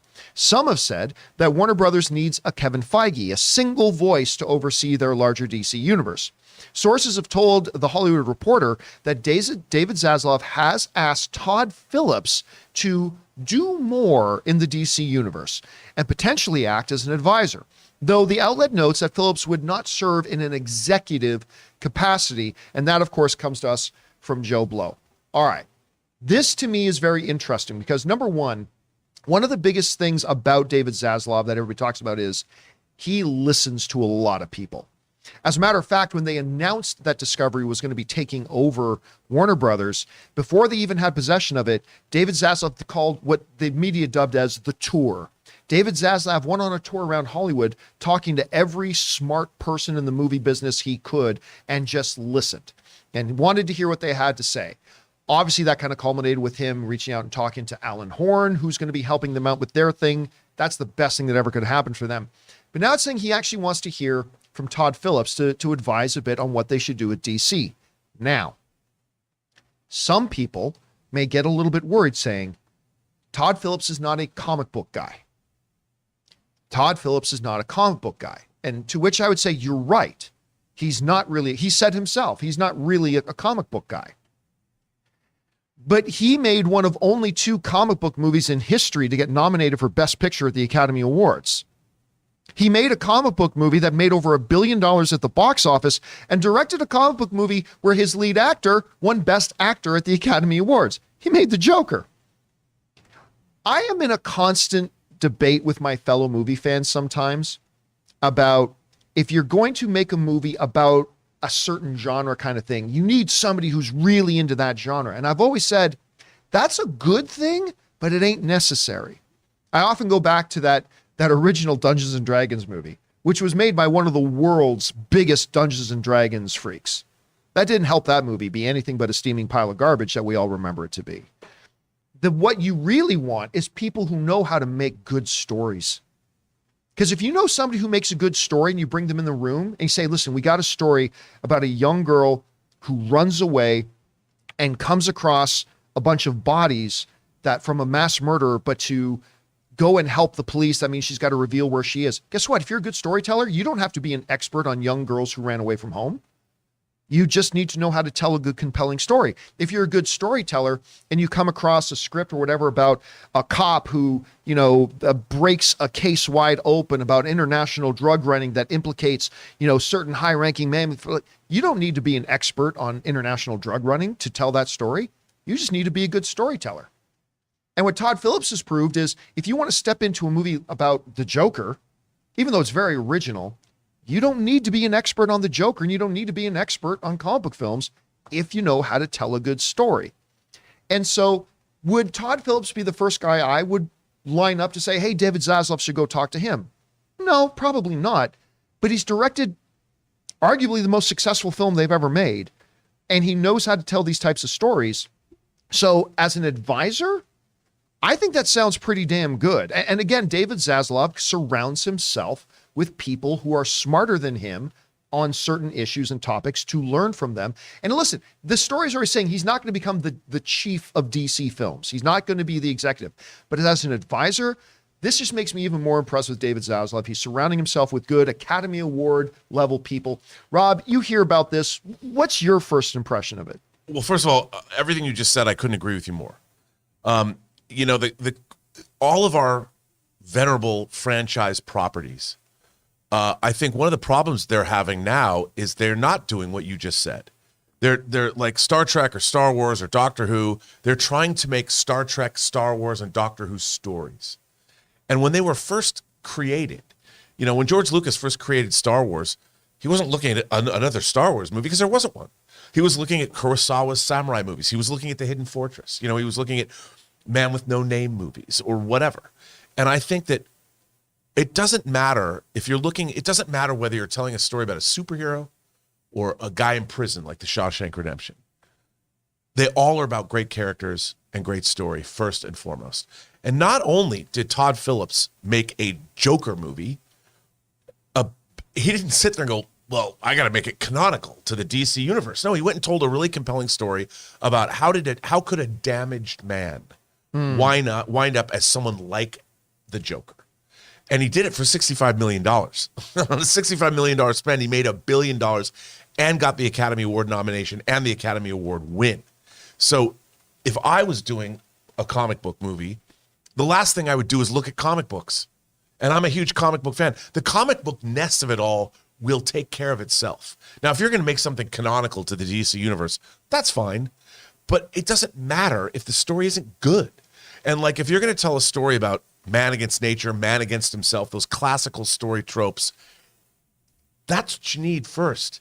And then if you want to tell a great Superman story, Superman, we all know what Superman is, but the reason they can't make Superman movies is because it's really hard to make a great story about a man who's essentially invincible. Right. How do you make something? How do you make a Superman movie? You can't just bring Zod back and make it a Kryptonian equal to another Kryptonian. You need a reason to tell that story that an audience will buy into. Top Gun Maverick is not wowing everybody just because of the planes. You have this story of a man who's reached the end of his career, and what is he going to do now? He's not a teacher, and he's saddled with the responsibility of accomplishing a goal. And it's an actual great story. Yeah, the visuals are great. But I think what Zaslav is doing is, like you pointed out, he's going to the people that know, and he's going to the people that might have something to say that is out of the box. Right. And Todd Phillips, what better person to ask, bro? You made this Joker movie. Like, were you a DC comic book fan? Well, not really. I like Martin Scorsese movies. I like King Comedy, and I like Taxi Driver. And I'm like, let's make that movie. Yeah. Yeah, it's very evident. But that's what he did. He didn't, I'm going to make The Killing Joke. He didn't do that. So they tried to do that in animation. Didn't work out so well. I mean, and that's the thing. I wish great. people would understand that that if you want to make a great franchise movie, don't look at the franchise first. Look at something else, and then figure out where's that story. Look at the Bible, dude. I always tell people, like, Rob, you're not religious. I'm like, yes, but all of the great stories in Western literature are there in Scripture. Right. I want to make the ultimate movie about Job, and people think I'm nuts. You can make an awesome comic book movie about Job. I thought you were going to say an awesome comic or comedy about Job. Like, Well, you could. I mean, that would be interesting. Robert Heinlein wrote a book about Job. That was kind of a comedy. But that's what you do. You look at other places. That's where did Superman, what is the Superman story? It's biblical. Yeah, and they certainly went. By the way, and going back to something we always say about winning cures everything, right? Do you know why people don't complain that Age of Ultron barely resembled the story that was in the comic books? Because the movie was great. Do you know why people don't complain that Days of Future Past is so far removed from the comic Days of Future Past? Because the movie was great. As long as you make the movie great, winning cures and solves all those problems. It's when the movie ends up bad that everybody starts pointing at different things like that as well. Yeah. Anyway, Chris, you're hearing about this. Todd Phillips, kind of advising a bit. David Zaslav. So what do you make of this? I mean, I think Todd would be a great fit for this. And I say that as somebody who I saw Joker once and went, I never need to see this film again. But that's because I've gone, I know this guy. I know him very, very well. I know him all too well. And I don't need him in my living room regularly. So I think he's done great work. And you have to remember, too, Joker isn't the only film he's made. He's made tons of other movies. He is known for his raunchy comedies before he did the Joker, right? The Hangover. Like, how did the guy who did The movies. Hangover make that Joker Right? movie? Hangover, Like, that's crazy. old school. Euro Trip. Oh my gosh. Like, so much stuff. What was the War Dogs? Was that the other one he did? Or Did he do War Warlords? Dogs? War Dogs with Miles Teller and Yes, yeah. that movie is great. That's a great movie. I forgot that he Yeah. directed that. So he can do a lot of other things outside of this too, right? And I think having a consultant who got you a Best Picture nomination and who directed somebody towards an Academy Award, that's nothing to sneeze at. And like Rob was saying here too, you don't need things to be exactly comic book accurate, right? Think about Watchmen the movie versus Watchmen the series. Right. Watchmen the movie was, the storyboard was the comic book. That was a shot for shot of the comic. And the comic exists and I can read that and I can go back to that whenever I want. But I want to see how somebody else is going to take something. I don't go into a Marvel film so that I can be right the whole time. Right? I want to have some surprises. I want to have things that are unexpected. And then I also then get to have a discussion with my non-comic book friends and go, oh my gosh, okay, so what's really cool is if you want to read the comic now, this happened differently and this person usually does this and da-da-da. And sometimes people care and other times they say, Chris, move on. But I want somebody to do something interesting with these bits of IP. I don't want to see the same stories I've read over and over again. And I know a lot of the chat too, we keep coming back to Bruce Timm, to Paul Dini. I love those guys. I'm an animation queen. I have their signatures, or their autographs rather, right, framed in my home. They also gave us the animated Killing Joke. So they're not completely infallible with all of their choices too. So I so think, what do they know about making movies? What do they know about making live action cinema? And that's why I always like when I hear they actually go to live action cinema people. But Yeah. I don't know, it's interesting. It's going to be weird to see how this all plays out. Guys, question is for you. What do you think about this? And not giving him the executive role, but what do you think of Warner Brothers boss David Zaslav going to somebody like Todd Phillips and wanting him to get more involved and things like that? I think it looks good for them. And quite that, Alan Horn, all this kind of stuff. Whatever you guys think, jump down into the comment section below and let us know your thoughts. All right, guys. With that down, let's move on to main topic number 5. Chris, what is our 5th main topic today? This is from Aaron B. Hey there, John and crew. Hope you're all well. News has dropped that Toby Emmerich is stepping down as the WB Group chairman and will be replaced by Michael DeLuca and Pam Abdi as the heads of the film division. Has the axe of Zaz struck again? Was Emmerich always doomed to be let go? And how important is this for WB and its subsequent films? Thanks for bringing on the filthy. All right. Thanks a lot for saying that in. And yeah, look, a lot of times when we get into stories about a studio executive and, whatever, that's not those aren't sexy stories, right? Because we want to hear about the movie stars. We want to hear about whatever. And I get that. But you also got to understand that there is none of that without the executives behind them setting the direction and setting the tone. And this is simply the biggest move that's been made in all of the swinging of the axe of Zaslav. There has been no bigger move yet than this one. Toby Emmerich is out as the head of the movie division of Warner Brothers. Now, they're saying he exited and he left, and I'm sure to a degree that is true. Probably saying, we're going to make you the concession stand guy now. Okay, well, then I'm leaving. He got a sweet production deal. Oh, and yeah, he did. He got a sweet production deal, and he got a sweet exiting package as well, as a matter of fact. But we are now talking about the head guy of that movie division is now gone. And they went out and got some really good, experienced MGM people to step in for now. But what's really interesting is while they're heading up the movie division, it doesn't look like they're going to be heading up the DC division, which they are going to at least temporarily oversee for now. Anyway, this comes to us from the folks over at Variety, who wrote the following. Under newly minted CEO David Zaslav, the company was rechristened Warner Brothers Discovery with an eye towards bolstering its in-house streaming service, HBO Max, and complementing that content with Discovery's reality programming. Emmerich's departure raises questions about the future of several key lieutenants at the studio, many who have served at his side for decades. Among those whose future is murky is DC Films chief Walter Hamada, who has been credited with stabilizing the cinematic output at the division and bringing some quality control to a company that had suffered several critical failures such as Suicide Squad and Batman vs. Superman, Dawn of Justice. And that again comes to us from the folks over at Variety. So listen, one of the things that happens, like often in sports, and I know people go a little crazy when I bring in sports analogies, but this applies. Like when a team gets a brand new general manager, the coaches start looking for new jobs because they know a lot of times, not always, but a lot of times when a new general manager comes in, they're going to want to bring in their own people. They're going to want to bring in the people they know, the people they trust, the people they know they can count on. When a brand new coach shows up at a place, the assistant coaches know maybe it's time to start sending out our resumes because a coach will want to come with his own assistants, his own thing. I know that when I've changed companies before, I've wanted to bring along people that I know, trust, and I know I can work with, right? That's happened there too. That's one of the reasons, Ray is here and Jonathan's here and Rob's here. And, Chris, I got lucky and I just found Chris. But I mean, that's generally happens. So you got to know if you're a lower level executive in any of these movie divisions, you've got to know that your job may be in trouble. Walter Hamada is interesting. The Walter Hamada situation is interesting because they brought him in to be the DC Films head, right? But this is the biggest mistake any leadership can ever do. Never give responsibility without giving authority.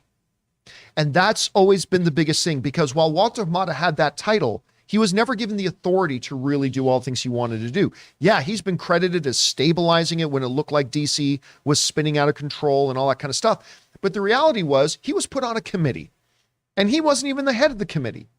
And the worst thing you can do, I'll just give you an example, like with Ray, a small thing, right? There's a few things I want Ray to be responsible for.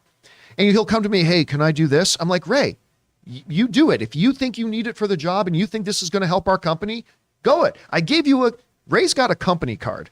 I don't know how smart that is of me, but he's got a company bank card. So I say, Ray, really? Ray has the company. Can we talk after the show? Ray's got a company bank card because look, if you need something, you have the authority, you go and make those decisions, go and do it. You cannot give somebody the responsibility of accomplishing something without also giving them the authority to accomplish it, right? I think this can go one of two ways. I think they may either promote Walter Hamada to be the head of this new DC division and say, look, we never really had a chance, nobody really had a chance to see what you can really do with it because you were never fully given the reins. Let's see what happens when you're fully given the reins. It's a good picture of him with Jason Momoa there. What happens when you are fully given the reins? Or they may say, Zaslav may say, I'm still looking for my real person who's going to be in that role. So Walter, you kind of oversee things from now, but I've decided I'm going to bring in new talent. It may take 6 months, it may take a year, whatever. I right now feel like it's a 50-50 coin flip. And by the way, I think Alan Horn is probably going to have a lot of input as to who's going to head up the whole DC division there. So, and honestly, right now, I think either is a good choice. I think it would be a perfectly sound decision to promote up Walter Hamada and say, let's really see what you can do when you've got the reins. Or I think it'd be a perfectly reasonable decision to say, new leadership needs to bring in new people. So I think either would be fine. It's going to be interesting to see which way they go. Rob, you hear about this, and we're kind of glossing over the fact Toby Emmerich's gone, to which some people in the industry are singing, ding dong, the witch is dead. Some people are lamenting these. And let's not pretend that Toby Emmerich hasn't had some major successes in this business. He totally has. Yep. But he's gone now. David Zaslav is like recreating this thing in his image. What do you think about Toby Emmerich? What's going to happen with DC here? How do you see it? Well, what's really interesting is Toby Emmerich and Mike DeLuca are both from the same place. They're both from New Line. Yeah. So it's really fascinating to me.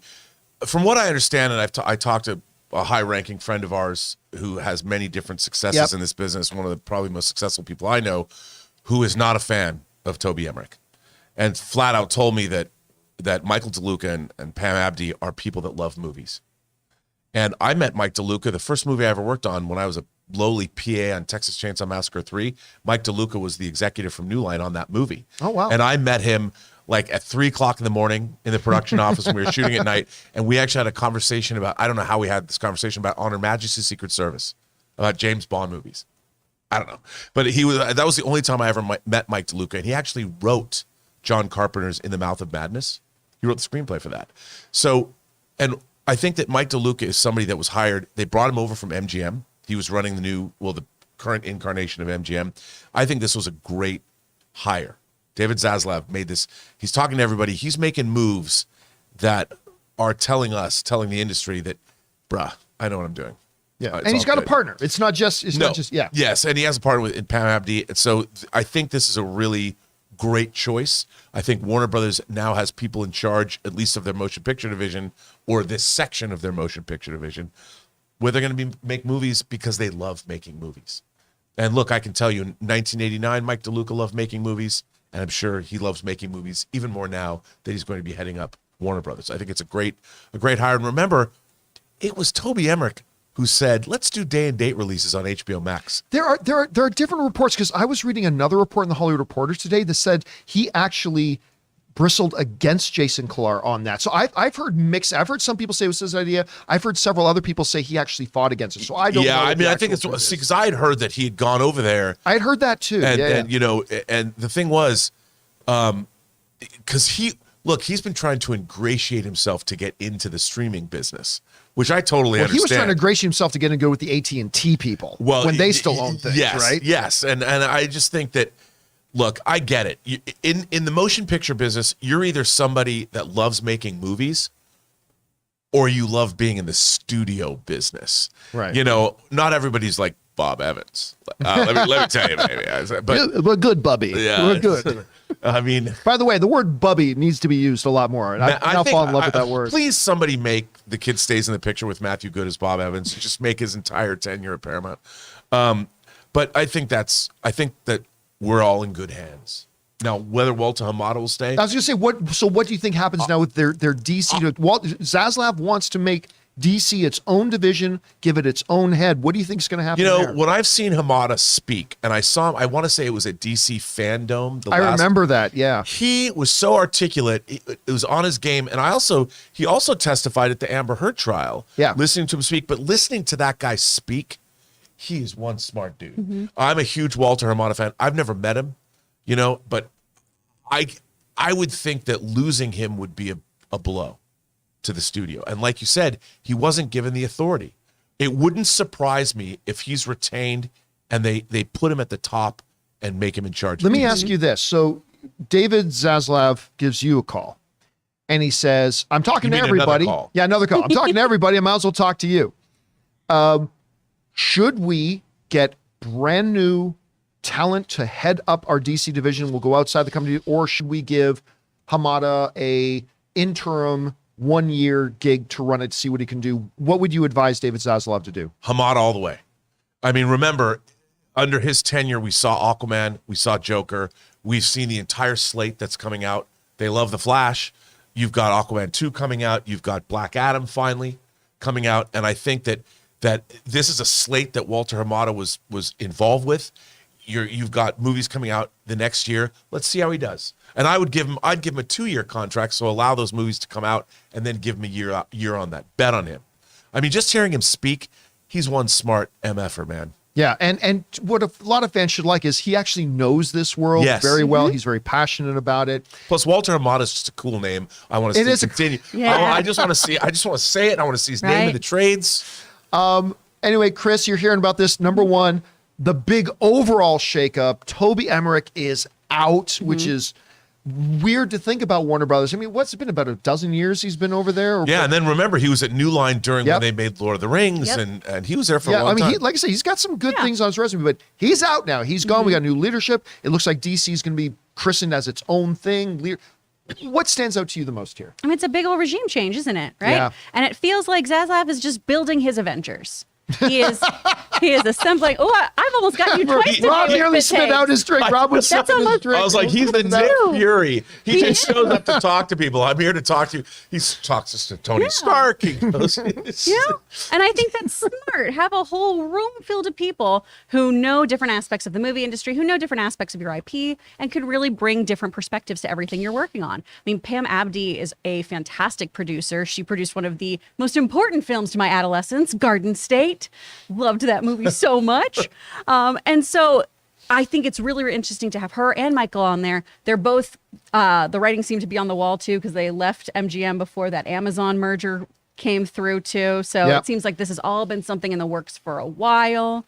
I think he's assembling an A-team. And I think too that Walter Hamada will still be a part of that as well. I still think it's 50-50.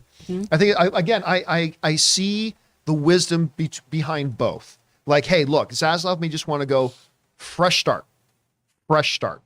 Alan Horn, who's an executive you got your eye on? Blah, let's put them in. I can also see, hey, some good changes happen once Hamada came in. Let's give, like you were saying, Rob, let's give him that opportunity. and see where his slate goes. And see where it goes. Some folks in the chat too are saying if Hamada's out, then shouldn't Disney poach him? I mean, listen, I'll tell you right now, we've heard Kevin Feige talk about Walter Hamada before. Like, I guarantee you, if Hamada's out, he ain't going to be unemployed for long. Yeah. And I would not be surprised at all to see his name start being attached as executive producer on a number of Marvel projects. Or if he doesn't go to Marvel, I could see him being poached by Paramount. Because Paramount, people don't sleep on Paramount, everybody. They're having a good year this year. They're having an amazing Every movie they put out has made money. He's done good business with Universal. He's done some really good things with Universal. I mean, it's going to be really interesting to see. Anyway, guys, question is for you.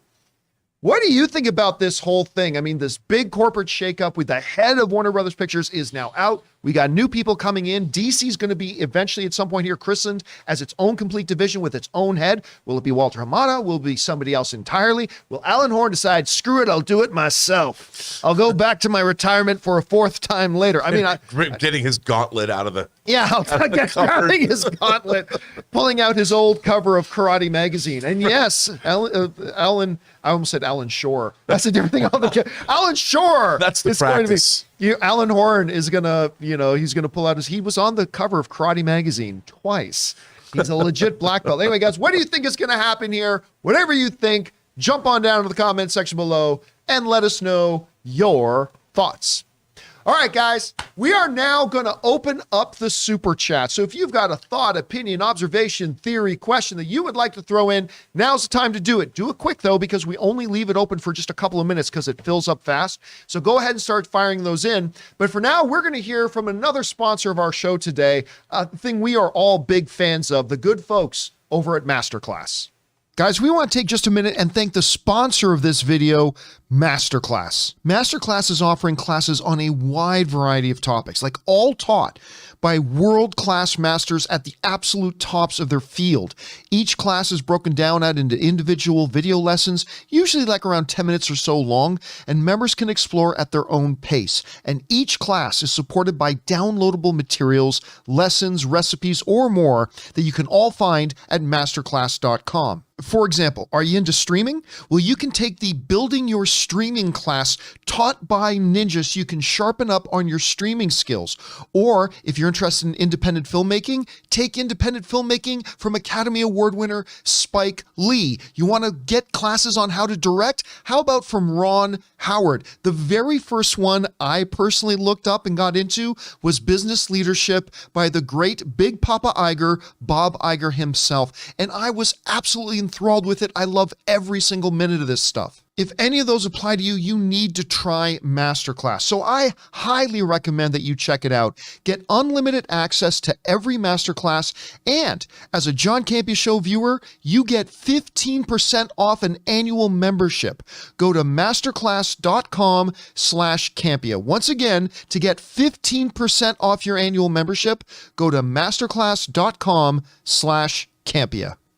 And a big thank you to our friends at Masterclass for sponsoring this episode of the John Campea Show. Guys, we use it. We highly recommend. Go check it out. Once again, the links and promo codes for all of our sponsors today are down in the description of this video. Go check them out because once again, when you support them, you're actually supporting us. So do yourself a favor and go check out Masterclass. All right, guys.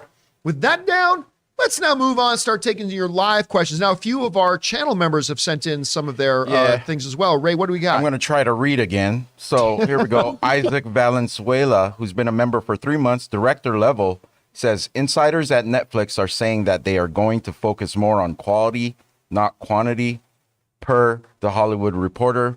One $20 million movie instead of two $10 million movie kind of thing. Yeah, we were mentioning this the other day. Best news I've heard come out of Netflix in a long time. They're going to focus on doing bigger, better, and fewer. Those are the three words that they came. We're going to make our movies bigger, we're going to make them better, and we're going to make fewer of them.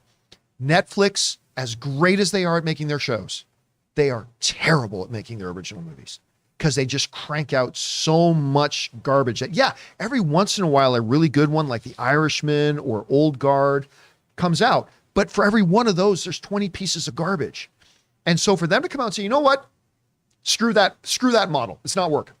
We're going to make fewer movies and put more of our attention and resources into those movies.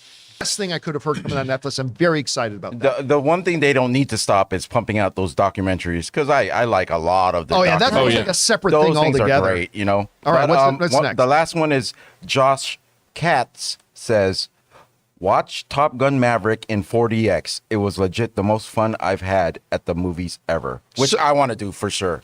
It's so good. I mean, I've never been to a 4DX thing. By the way, another one of our producer level members, Josh Rakutz, has been a member for 3 months, wrote in, Todd Phillips is a tremendous choice for advisor. He's a great storyteller with great sensibility. That's a great move, and I agree. Give Walter a chance. And that very well, Josh, could be exactly what they do, and we will find out soon. Are we going to have a campaign on this show? Give Walter a chance? Well, see, I still think going totally fresh, clean slate might also be a good option. So I don't know. We'll see. We'll do a Hamada watch. That's what we'll do. Hamada watch. Are they going Hamada or are they going Nada? The new Hamada watch. The hashtag. You go Hamada or you do go Nada. Chris Carr, ladies and gentlemen. Nada or Hamada. All right. That's it. Now Netflix has got their new movie. Yeah. What do we got in our super chats? We are kicking things off with Marcelo giving a $20.86 super chat. Thank you, Marcelo. That's just to support us. Thank you, Marcelo. Oh, nice. Appreciate that.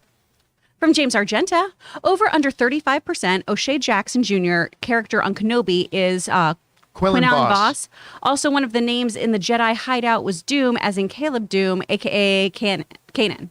I didn't see Oh. Caleb's name in there. I didn't see that either. Okay, so Quinlan Voss. So that got brought up in our Obi-Wan thing. I'm like, I know that name. I know that name. Why do I know? It's from Rebels. Or sorry, not from Rebels. It's from Clone Wars. That's why. Didn't he get together with Asajj Ventress? Yes. And there's even a book with the two of them on the cover together. Oh, okay. That I did not read. I didn't read it, but I remember I had the book in my hand and all that kind of stuff. So that's why it was like, because it's Clone Wars stuff. I'm not big on Clone Wars. That O'Shea Jackson Jr. is playing Quinlan Voss. I'll say no, but it's not a bad guess. Maybe they do. Well, good call out on that. Let's see if that's actually what happens. All right, what's next? From Sam Fisher, 4 of my super chats from the Obi-Wan spoiler went missing. I'll send them tomorrow on Monday, depending on your spoiler ban. I don't know how that's possible, Sam, because we had like 20 of them from you yesterday, Yeah. but we read every single one that was on the list. We read every one, but yeah, maybe your things didn't go through. Check on that with your YouTube connection. All right, what's next? From Jay Bling, you have 4 copies of Cronenberg's Crash, Rob? I have to imagine that Elizabeth is worried that you want her to get a very peculiar leg scar. Elizabeth hates Crash. She hates it. She doesn't understand why I have 4. And I'm like, baby, they're all different. They come in different packages. I also understand Elizabeth isn't a big fan of how many discs you have. She hates it. She's like, how many copies of Gladiator and To Live and Die in L.A. do you need? And I'm like, well, like more than I have now. And I'm like, come on, baby, it's a new I'm always telling her it's a new transfer. But this is a new transfer, even though it's not. Like, she doesn't know that this came from France, this came from Spain. All right, what's next? From Ismail, do you think Reva just wants the title of Grand Inquisitor because it gives access to some type of information? Maybe she's looking for something?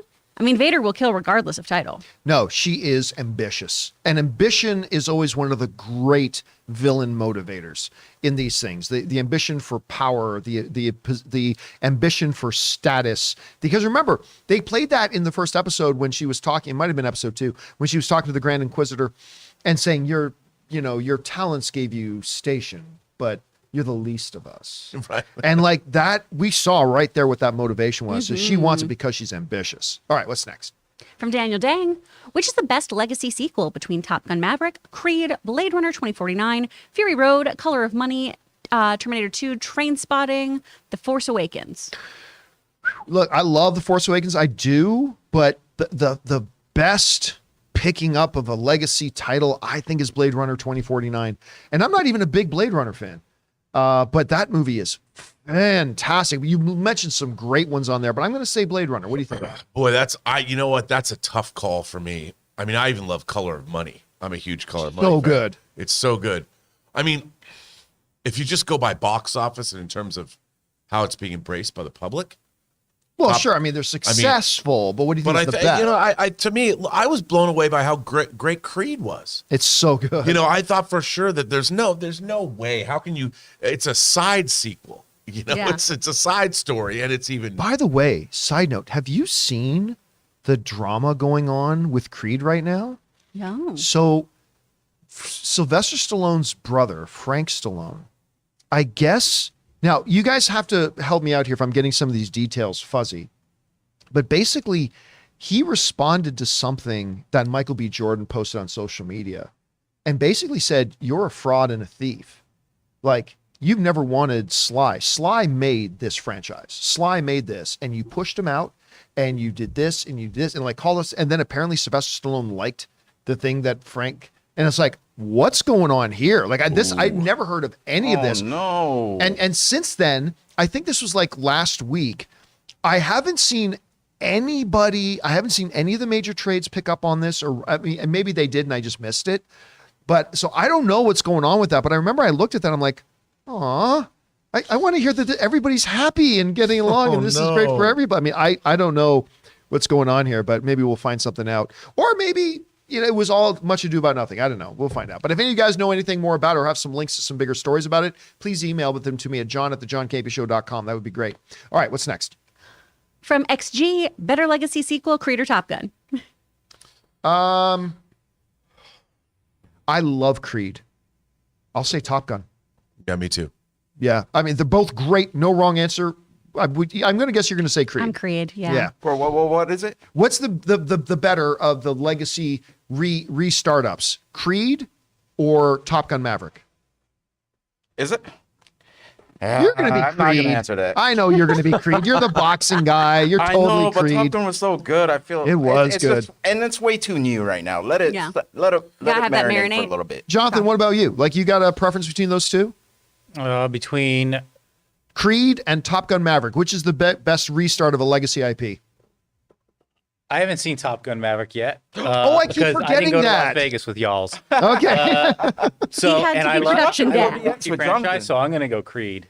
Yeah, it sucked, but while we It were did off suck, but- at CinemaCon this year, we needed somebody back here actually working. And we had somebody back here actually getting the new studio ready and doing all the stuff that we did. And we were in Jonathan's hands as he was doing that. That's why he wasn't with us there. All right, what's next? From Zishan, saw Top Gun Maverick in AMC Lincoln Square IMAX, the largest theater screen in the U.S. So good. 2022 is great with non-IP word-of-mouth movies with that and Everything Everywhere All at Once. I got news for you. Top Gun is definitely an IP title. Yep. There's no getting around that. But yeah, listen, to me, I love Top Gun Maverick. I do. Has not cracked my top 3. My top 3 still remains. Number 3, The Northman. Number 2, The Batman. And number 1, still by ahead, is Everything Everywhere All at Once. Those So to me are still the good. 3 best movies. By the way, you know what else? I guess this doesn't count, but as a legacy sequel, you have to put the Dark Crystal TV series in the running. Sure, Yes. but that's like 2 or 3 years ago. I know. right? I mean, I'm just So thinking good. with all the legacy sequels, That and Creed and all that. getting renewed broke my heart Yeah, so much. I was blown away by how good that was. F the world. Yeah. Like I remember when I found out they were not going to keep going with that Dark Crystal thing, I'm like, F the world. This is Not- ridiculous. Ugh. All right, what's next? From South Texas Shark, did you know that the voice of Solid Snake, good Canadian kid, David Hayter, from Metal Gear Solid game was a writer on Watchmen, X-Men 1 and 2? I had no idea about that. That's news to me. Did you know that? I Rob? did. As a matter of fact, I recorded an audio commentary with him for the X-Men 2 Blu-ray DVD. Oh, that's awesome. I never knew that. Thank Yeah. you. I love all these little bits of information we learn from our audience. That's so cool. All Yeah, right, him and Alex C. wrote the Watchmen script. what's next? From Matt Sanders, John, you might be right about the time jump in Kenobi. Have we seen any other shots of Kenobi in the trailers than we've not already seen? Oh, no, I don't think we saw anything in the trailers that weren't in the first episode. Yeah. Right. I mean, maybe episode 2 as well, but I don't think so. So what he's saying is when we did our Obi-Wan open spoiler discussion yesterday, I theorize that at some point in the show now, we're going to get a time jump where it's going to be 18 months later or 3 years later or something like that, where we could get like another girl coming into play now instead of 5-year-old Leia, 8-year-old Leia. Or what? I mean, I don't know, but that's the theory. So we'll have to see. I also definitely think we're going to get a flashback, though. I think we're definitely going to get I a agree. flashback. So, all right, what's next? From CMG2491, hey, John and crew, with all the movies Zaslav is making, Moves. All the moves. the Zaslav. moves? Yeah. Oh, Zaslav is making. Over under 50%, he's currently or going to be courting Nolan to bring him back to WB. I think not. I think he is going to leave that up to his generals. I think he's now getting his generals in place, and then he will task them with that. But listen, when Christopher Nolan is ready to make his next picture, and he's talking, remember, every studio in the world lined up and tried to court him. Even Netflix tried to court him. Netflix even went to him and said, we'll put your movies in theaters. We already, like, they were willing to break their own rules for him. He eventually went in. Who's making Oppenheimer? I think Universal. Universal. So he eventually went with Universal to make Oppenheimer. But yes, you can bet they will be in the running. All right, what's next? From Film Code Podcast, an underrated film from last year that also starred Joaquin Phoenix was Come On, Come On, yep. Did anyone see this movie? Yeah, that one was actually really quite good.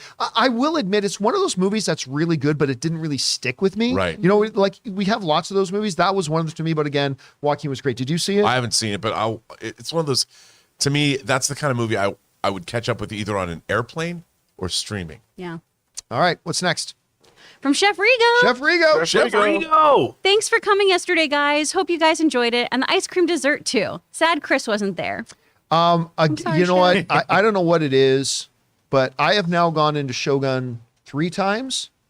And as good as Chef Rigo is, he manages to top himself each time. Aw. Like every time I go there and eat, the food is better and better and better. And like yesterday was my favorite meal that I've had there so far. The dude's amazing. He's It like was really, yeah, really it good. was It is, really, really good. We're gonna have to do that again. And that ice cream. Yeah. And the ice cream is, you know what? That butter cake was really I good. knew it. You know what knew it. sucked though? Man. What? They put that damn Don't ever say anything. that cherry or strawberry Oh drizzle yeah, on they it. didn't put a lot on mine. Yeah, that ruins it for me. Unfortunately, I had to kind of peel it away. But Of course, it ruins it for Wait, you. for That's like one of the best parts. all right, what's next? From Norwegian Kryptonian. Hashtag justice for Yadi. Yadel. Yadel. Yeah. Oh, sorry. I can't read it all today, y'all. We gotta get Yadel back in there at some Yadel. point. All right, what's next? Andy, it feels like the Batman was just Jerome. recently. Oh no, you're right, Andy. My bad. Sorry.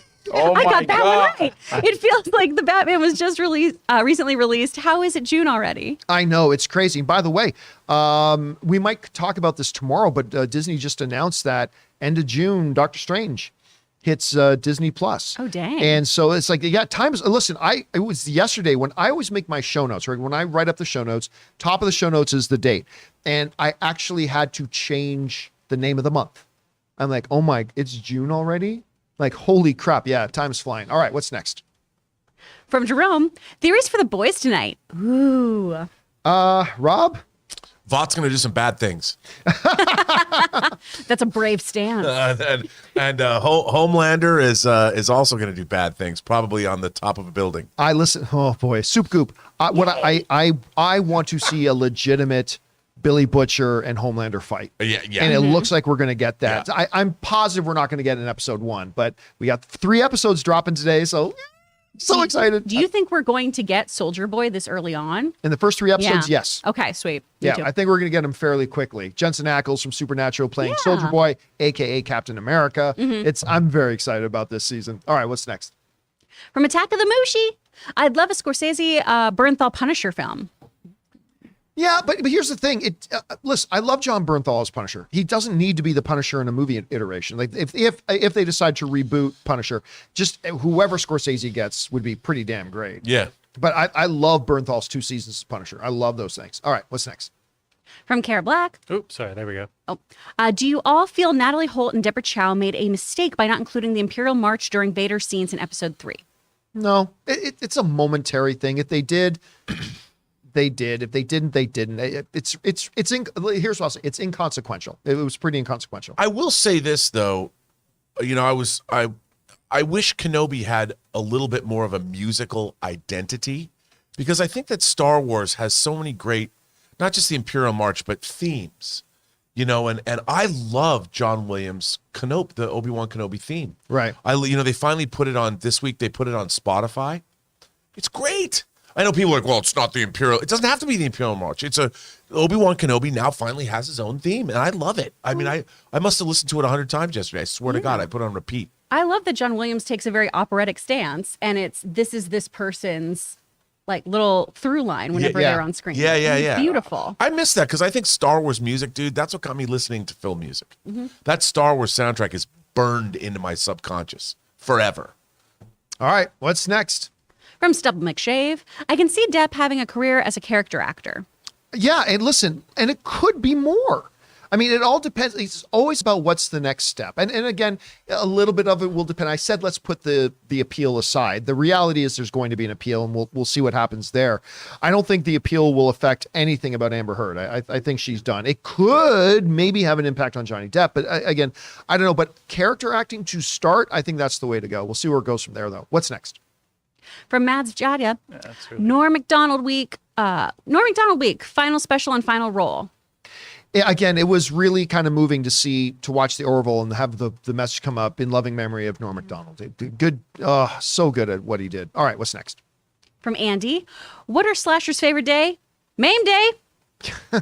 Get it? All right, what's next? Cynthia is one of 2.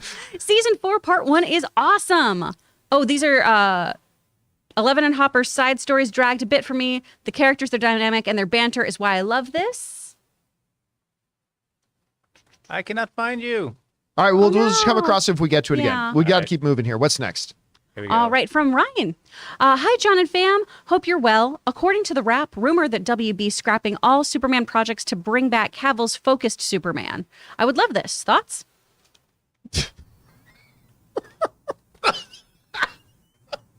What? My thoughts on the potential of Henry Cavill coming back as Superman. I mean, yes, I would like that very much, please. And a second portion of that, please. I mean, yeah, like Henry Cavill's my guy. Henry Cavill is my Superman. He has been since the first day I saw Man of Steel for the first time. And I said things that a lot of people thought was sacrilegious when I say he is the best Superman we've ever had.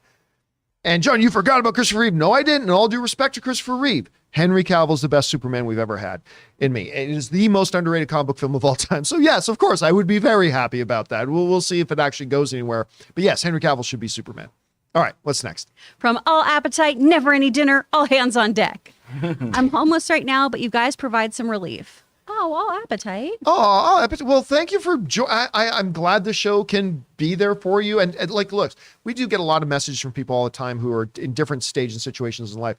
And we are always cognizant here that it's not just us doing the show. It's this huge community of us all talking together about movies. And I know for me, that's extremely cathartic sometimes, therapeutic at others, but if that can be that for you as well. That's awesome, man. Thanks for sharing that. All right, what's next? From Sam Fisher, another show returning after 3 years is Blood and Treasure, an Indiana Jones mummy-like treasure hunter show on CBS that is now on Paramount Plus. Stream June 13th. I've never even heard of season 1. Me neither. Me neither. I'll watch it, though. You say? That sounds like a You know, alley. I think a CBS show that is going over to Paramount Plus that I've never watched, but I've actually heard decent things about is the Mike Colter show Evil. That's supposed to be great. No, it's already there. I've watched all of Evil. Oh, really? Is I it good? love Mike Colter. It is. Yeah, I like Mike Colter, it's too. weird. It started out like I really loved the first season, and then the new it's just. I have to tell you, I don't know if I love it. I don't even know if I like it. I liked the first season a lot, but then they changed it a bit. The cast is great. Mike Colter, I got my man crush on Mike. As one should. And he's now a priest. He plays a priest in the show. He was going to be ordained, and then he's now been ordained. And there's a lot of Michael Emerson from Lost plays a really bad guy on it, and it's a weird show, man. All right. I keep hearing good things about it. I got to check it out at some point. All right, what's next? From Jasmine Jones. Rob answered this in the Doctor Strange spoilers, so I'll ask the rest of you. Do you guys think fans expecting way too much when it comes to cameos, theories, and expectations since WandaVision in Phase 4? I mean, yeah, look, we've talked about this many, many, many times. Too many fans have a theory and then get married to it and then predetermine that if my theory doesn't happen in it, I won't like it. They should have done what I thought they should have done. Instead of just going in and saying, hey, filmmakers, show us what you got. Look, and this has become our new slogan around here. It is fun to speculate. So some people say you shouldn't do speculation. Yes, you should. Speculation and theories, the speculation is fun. We should do it. The problem is people let speculation become expectation. And that's when you're just screwing yourself over. Never let your speculation become expectation, and you'll have a much better time at the movies. All right, what's next? From Pablo Zuniga, watch Top Gun and the documentary Val before Maverick. It made the ice scene so much more emotional. I loved Maverick, by the way, having never seen the original till this week. Listen, we had the same experience watching it with Aaron Cummings because when the Iceman scene happens, she became a bawling mess. I just watched Val last week. So she had just seen the documentary Val. So apparently that is a very potent combination. Watch Val, the documentary first, and then I always tell people, don't worry about a PG-13 rating on a movie. That just means there's not a lot of F-bombs and no boobies. Yeah. Really, they can put about just about anything else in there. All right, what's next? From Sam Fisher, I only just got into Star Trek with Strange New Worlds. Should I watch the Orville? Yeah. Listen, again, for me, the first 2 seasons are hit and miss, but the show has a bunch of big fans, and the shows that really hit well. Give it a shot, see if you like it. All right, what's next? From Andy, how to make The Godfather a different and even better movie. Change Michael Corleone to Michael Morbius. Vito Corleone, look how they morbed my boy. Yeah, no, that's Sonny. That's Sonny. They didn't do anything to Michael. They did that to Sonny. Sorry, bit of a Puritan. All right, what's next? From Tenrusa, hey guys. Oh gosh, AEW TBS TNT was my brain doesn't work as fast enough for your acronyms. AEW is a wrestling federation. Okay, thank you. And TBS and TNT Are just are the television channels? networks. Okay. Yeah. Was in LA at the Forum, and Warner execs were in attendance. Do you think AEW will do well with TV negotiations next year? Yes. Yeah, no, AEW's turn. For those of you who don't know, AEW was kind of a response and answer to the complete monopoly that WWE has had on the professional wrestling game. A bunch of guys started up AEW. It's quite good. So yeah, I think they'll do pretty well with that. Absolutely. All right, what's next? From Film Code Podcast, with the hashtag NBA Finals starting today, what are some of your favorite basketball movies? Gosh, I'm trying to even think of what. I mean, White Man Can't White Jump. Man Can't Of Jump. course. Hoosiers. I've never been big on White Man Can't Jump. It's okay. How about Blue Chips, directed by William Friedkin? Blue Chips, Hoosiers, Basketball. not Love and basketball. basketball. You know, it's not a movie, but my favorite basketball thing ever on screen has honestly been Winning Time. Yeah, like I've never seen a basketball thing. Certainly not. What was the Will Ferrell one? The Will Ferrell where he's Oh the yeah, semi-pro. semi-pro. Yeah, yeah. definitely not semi-pro. What about, wasn't there the fish that conquered Pittsburgh? Like in Oh the yeah, 70s? Coach Carter was good. I like All right, that one. what's next? From Rice Jones. I like the new look of the Orville, but I hope Seth MacFarlane hasn't fully removed the comedy. Yeah, you know, Rob, I think you're right. I think he got away with making the Orville by telling everybody, no, it's a spoof comedy. It's a, what'd you call it? A tribute. We're not ripping off Star. Really, that was just his way to get his foot in the door. He has slowly been trying to make his own Star Trek show. Yeah, now he's going, he doesn't know if he'll ever get another season. This might be the last season ever, so he's going for broke. Yeah, he's out. He got someone to write him a check, and he's going for broke. But They're he's off to a good start. Yeah, he's making sure that he's doing exactly what he wanted Yep, to do. they're off to a good start. All right, what's next? From Victor, sending in a $20 super chat. Thank you, Victor. Been watching since Movie Blog 2006 with Clerks 2. review. Wow, that's going back. I was just 16 and now my own kids love and watch your show. Wow. If you could tell the guy who did that review one thing that your career would lead to, what would it be? Oh my God. Little baby John, what would you say to Yeah, him? back in 2006, when I was just, I mean, that's not long after, that's very, very, I think that's the year I went full time. I had been doing the movie blog for a couple of years, got my first check for $400 from Google AdSense. There was such a big deal at the time. I kid you not, I still have it. My local newspaper, the Hamilton Spectator, did a front page of the entertainment section of me, local, whatever, made money on the internet, like blogging. I made $400. And it was at that point that two friends of mine took me out to lunches. It turns out that lunch was an intervention. And they said, I was working in the law firm at the time, and they're like, you need to quit your day job and you need to do this full time. This is what you really want to do. So I quit my job. I had a no bedroom little bachelor apartment in Hamilton for $600 a month. And I figured I can, with what I've got saved, I can do this for about a year till I run out of money. But it just kind of I would say this to myself. If I go back 2006 to that guy who did that review, Buy Bitcoin. What'd he say? buy Bitcoin. Oh, yeah. I would say follow your gut more. Every major success I've had has been as a result of following my gut and making some pretty wild risks. But there are a couple I didn't that I always regret that I kind of didn't. And I would just say, I would tell that guy to follow his gut more. That would be it. But oh, wow. Thank you for being around since the old movie blog days, man. Thank you so much for that. Good to have you here and your kids here. All right, what's next? Sorry for all the swearing for your kids. Yo, today's game day. It is The boys boys. returns after who knows how long. I'm hyped to see it. Thanks for bringing on the filthy. This show is so freaking good. This show and two others kind of came out about the same. So you had The Boys, you had Umbrella Academy, you had Doom Patrol. All three of these shows, so unique, so different, so hiding brilliant narrative under this layer of bonkers, what's the word I'm looking for? Raunchy stuff. It's amazing. And I keep forgetting Umbrella Academy's coming too. Yep. Season 3. Yeah. Unfortunately, we can't do after shows for it because it's Right. But Netflix and it's drop still, it. I can't wait. Yeah, can't wait for it. All right, what's next? From Ryan Meyer, do you guys think that Disney blinked first when they released Obi-Wan hours early before Netflix's Stranger Things? No, I think it was. I don't. I think honestly, the main reason they did it was because there are some surprises in it. They were showing it to the audience at Star Wars Celebration at 7 p.m.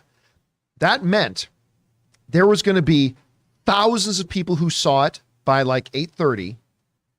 And the rest of the world wasn't going to see it for a few more hours after that. And there was a big window for a lot of stuff to get leaked out. So I think, honestly, the one move they did for that one time to do it at 9 p.m. Pacific Standard Time was to get ahead of anybody getting this surprise spoiled for them. All right, what's next? From Blake62, when last we met, I was but the learner. Except that one time I made you run away and force dragged you through fire. Yeah, look, they they're changing canon, right? They're changing canon using some semantic loopholes. But you know what? They're doing it to service the narrative. So I've just gotten over it and I just accept it at this point. All right, what's next? From Devin, one Riverdale dies, another is born. Gotham Knight. Oh my God. By the way, I guess I wasn't on the show the other day when you were talking about yesterday. It was Yeah, the Gotham Knights. Yeah. I really had a lot to say. I will refrain by just saying I stood there with my mouth open. Who thought that was a good idea? Oh, listen, the idea is not bad. When I hear the idea on paper, okay, maybe you could do something. It's just the execution. I looked at it, But like, I mean, oh my God. I'm not just the overall story, but I'm like, I'm in awe. Yeah, look, hey, might end up being the greatest show we've ever seen. The trailer does not convince me of that. All right, what's next? From Sam Fisher, is Starkiller the main character in Force Unleashed? When is Force Unleashed set? Around the same time as Kenobi? Later, closer to episode 4? 4? Yeah, that's around the same. I would say probably right around the same time Yeah. as Kenobi, maybe a little bit after Kenobi. By the way, just to be clear, it is a non-canon story.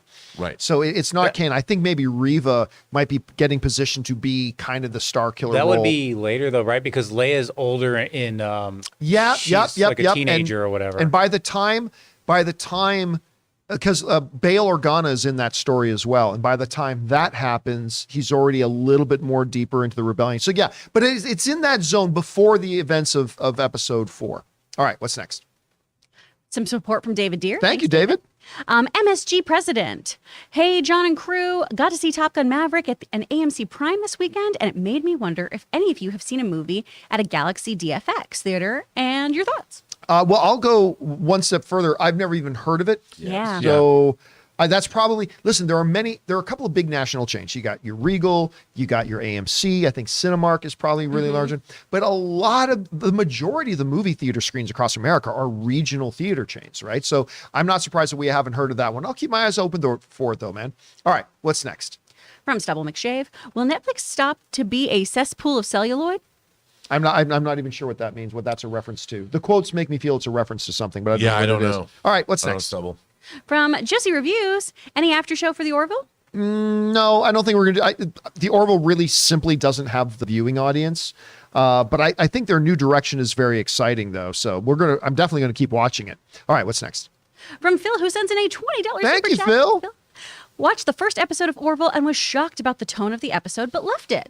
However, like Next Generation, you have serious episodes and some goofy ones. It's that mix that makes it interesting, in my opinion. Yeah, I look, for all we know, we could see episode 2 and it's right back to ba-ba-ba-ba-bam-bam, which is fine because sometimes they do that really, really well. But the very fact that remember, this is a whole new show. It's not even called The Orville anymore. It's a new title, Orville. New Horizon. New Horizon. It's like, it's not even called The Orville Season 3. It's like its own name. And I feel like when you lead with a premiere episode, you're telling the audience this is kind of what you can expect. So who knows? Maybe they make a total left turn in the next episode, but it seems like they're going more dramatic now. And by the way, I think they're off to a great start. So we'll see what they do. All right, what's next? From Sashan, caught up to the boys just in time for season 3. So good. Listen, dude, I love this show so much. I'm so glad you're appreciating it. Homelander is one of the most fascinating characters on television, and I cannot wait to see this season. All right, what's next? From Sam Fisher, I disagree with you, Rob, about Enterprise needing a military feel.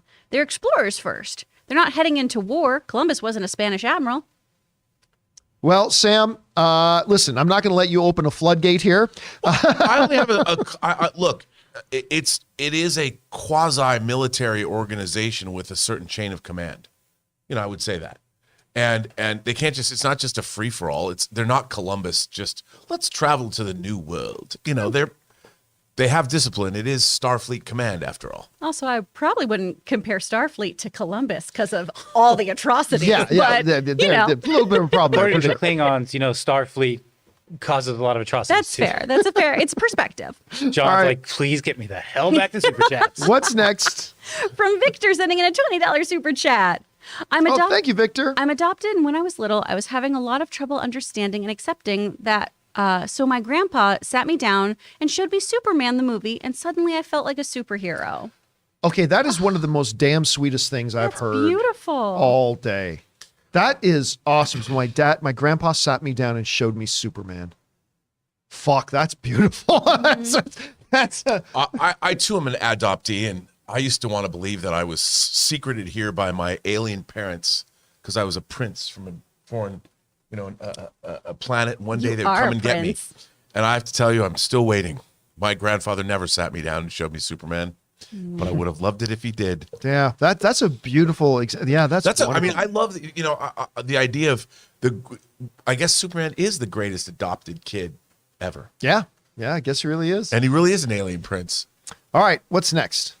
From Suthius. Oh, this is the second part. So talking about Stranger Things. Steve and Dustin are my two favorites. Murray is the VIP this season. Can't stand bullies. And a lot of involuntary pop and locking. Ouch. Yeah, well, we're for clear reasons we can't really go into that into detail or address that. But Dustin is great though this season. Oh yeah. Yeah. He's a wonderful little actor too. Yeah, and he's like a Broadway star. He's a Broadway star. Yeah. Yeah. Incredible singing voice. Yep. all right, what's next? From Andy, the lead in Gotham Knights may look like Archie, but does he have abs like him? If not, then he can't be a superhero, much less survive a bear attack. That's true. Archie got attacked by a bear one season. Almost died. Yeah, he fought a bear. God. Was it What Conan hasn't Bear? happened? And that's when the show was much more reasonable.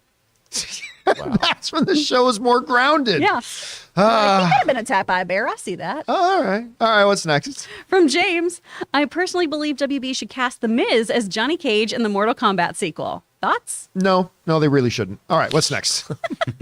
From Chris Miner, rewatch Black Klansman. Forgot it's funny but dark. Oh, yeah. Oh, yeah, it is both. And that's one of the reasons it was my second favorite movie of the year that year. Dude, that movie's so good. It's so good. like Ann and I walked out of the theater. Like, it's not like Ann and I often walk out of the theater buzzing, happy, excited, whatever, get in the car, drive home.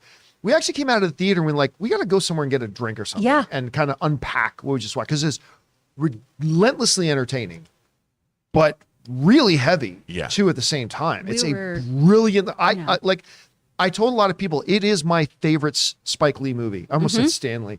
It is my favorite Spike Lee movie, and Spike Lee has made some great ones, but Black Klansman I think is his crowning achievement. I think it's amazing. Oh, absolutely. It's so good. All right, what's next? From CJ Rebirth, Last Night in Soho is what made me an Anya Joy fan. Probably Anya Taylor-Joy. Yeah. She's very good. It's not one of my favorites Edgar Wright. Edgar Wright films, and I'm a huge Edgar Wright fan. I love Edgar Wright's sensibilities, and he really swung for the fences on this. Yeah, and he did it about as well as any director could have. I wasn't terribly. I didn't dislike it, but I'm not in love with that film either. Although Anya Taylor-Joy and the name of the other actress. Yeah, and it was quite good. It's just that they did certain things in it that were like, Oh, that gal who's in Jojo Rabbit. That's who she is. Is that? Yeah. You're right. Yes. It's a beautifully made movie, though. It is. Yeah. Artistically, it's a phenomenal movie. All right, what's next? From Rob is the Goat 77. Hey, crew, big fan for almost a year now. I was wondering how y'all think Kang will be used in Ant-Man 3. Do you think he'll be a bigger bad in the MCU? Here's the thing. And listen, I'm no inside information here. I could be totally wrong about this, but I've been saying this for a while. I do not think Kang is the next Thanos. I do not think they're setting him up as the next Thanos. I think by having him in a version in Loki, and now he's going to be an Ant-Man, I don't think it's an Ant-Man and done. I do think we're going to see him become a recurring villain. I just don't think he is the next big bad of the MCU. I don't think they're going in that route. But again, I don't know that. I could totally be wrong about that. I wouldn't put money on it. I don't know, Rob, what do you think? I think you're right. Because if he was going to be, I mean, look, he was introduced, one aspect of him was introduced in Loki. On a Disney Plus show. And I just don't see him having the gravitas of a Thanos unless they change his character. I mean, we're going to see different versions of him. Yeah. But even in Ant-Man and the Wasp, I can't imagine. I love the Ant-Man movies, but would they introduce the new big bad to the MCU in Ant-Man and the Wasp in Quantumania? I mean, maybe I'm being prejudicial against the stories that I think like there's got to be more gravitas, you've got to have but then again, Thanos was in Guardians of the Galaxy, so. But he wasn't introduced in Guardians of the Galaxy. Right. He was introduced in Avengers. He was introduced in Avengers. And I don't know. I mean, it seems like right now Kang is going goofy.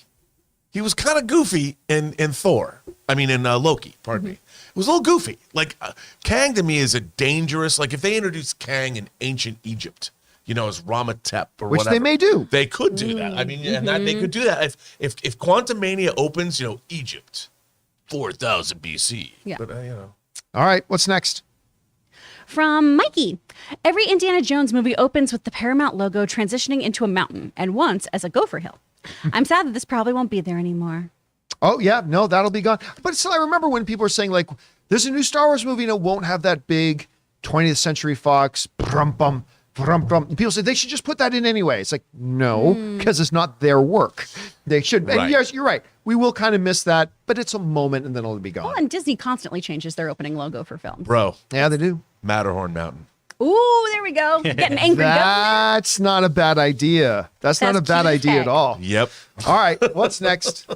From Michael. Zazav gives me a Amanda Waller vibe. Much love. He didn't put a don't think chip he's in evil. Toby Emmerich's head.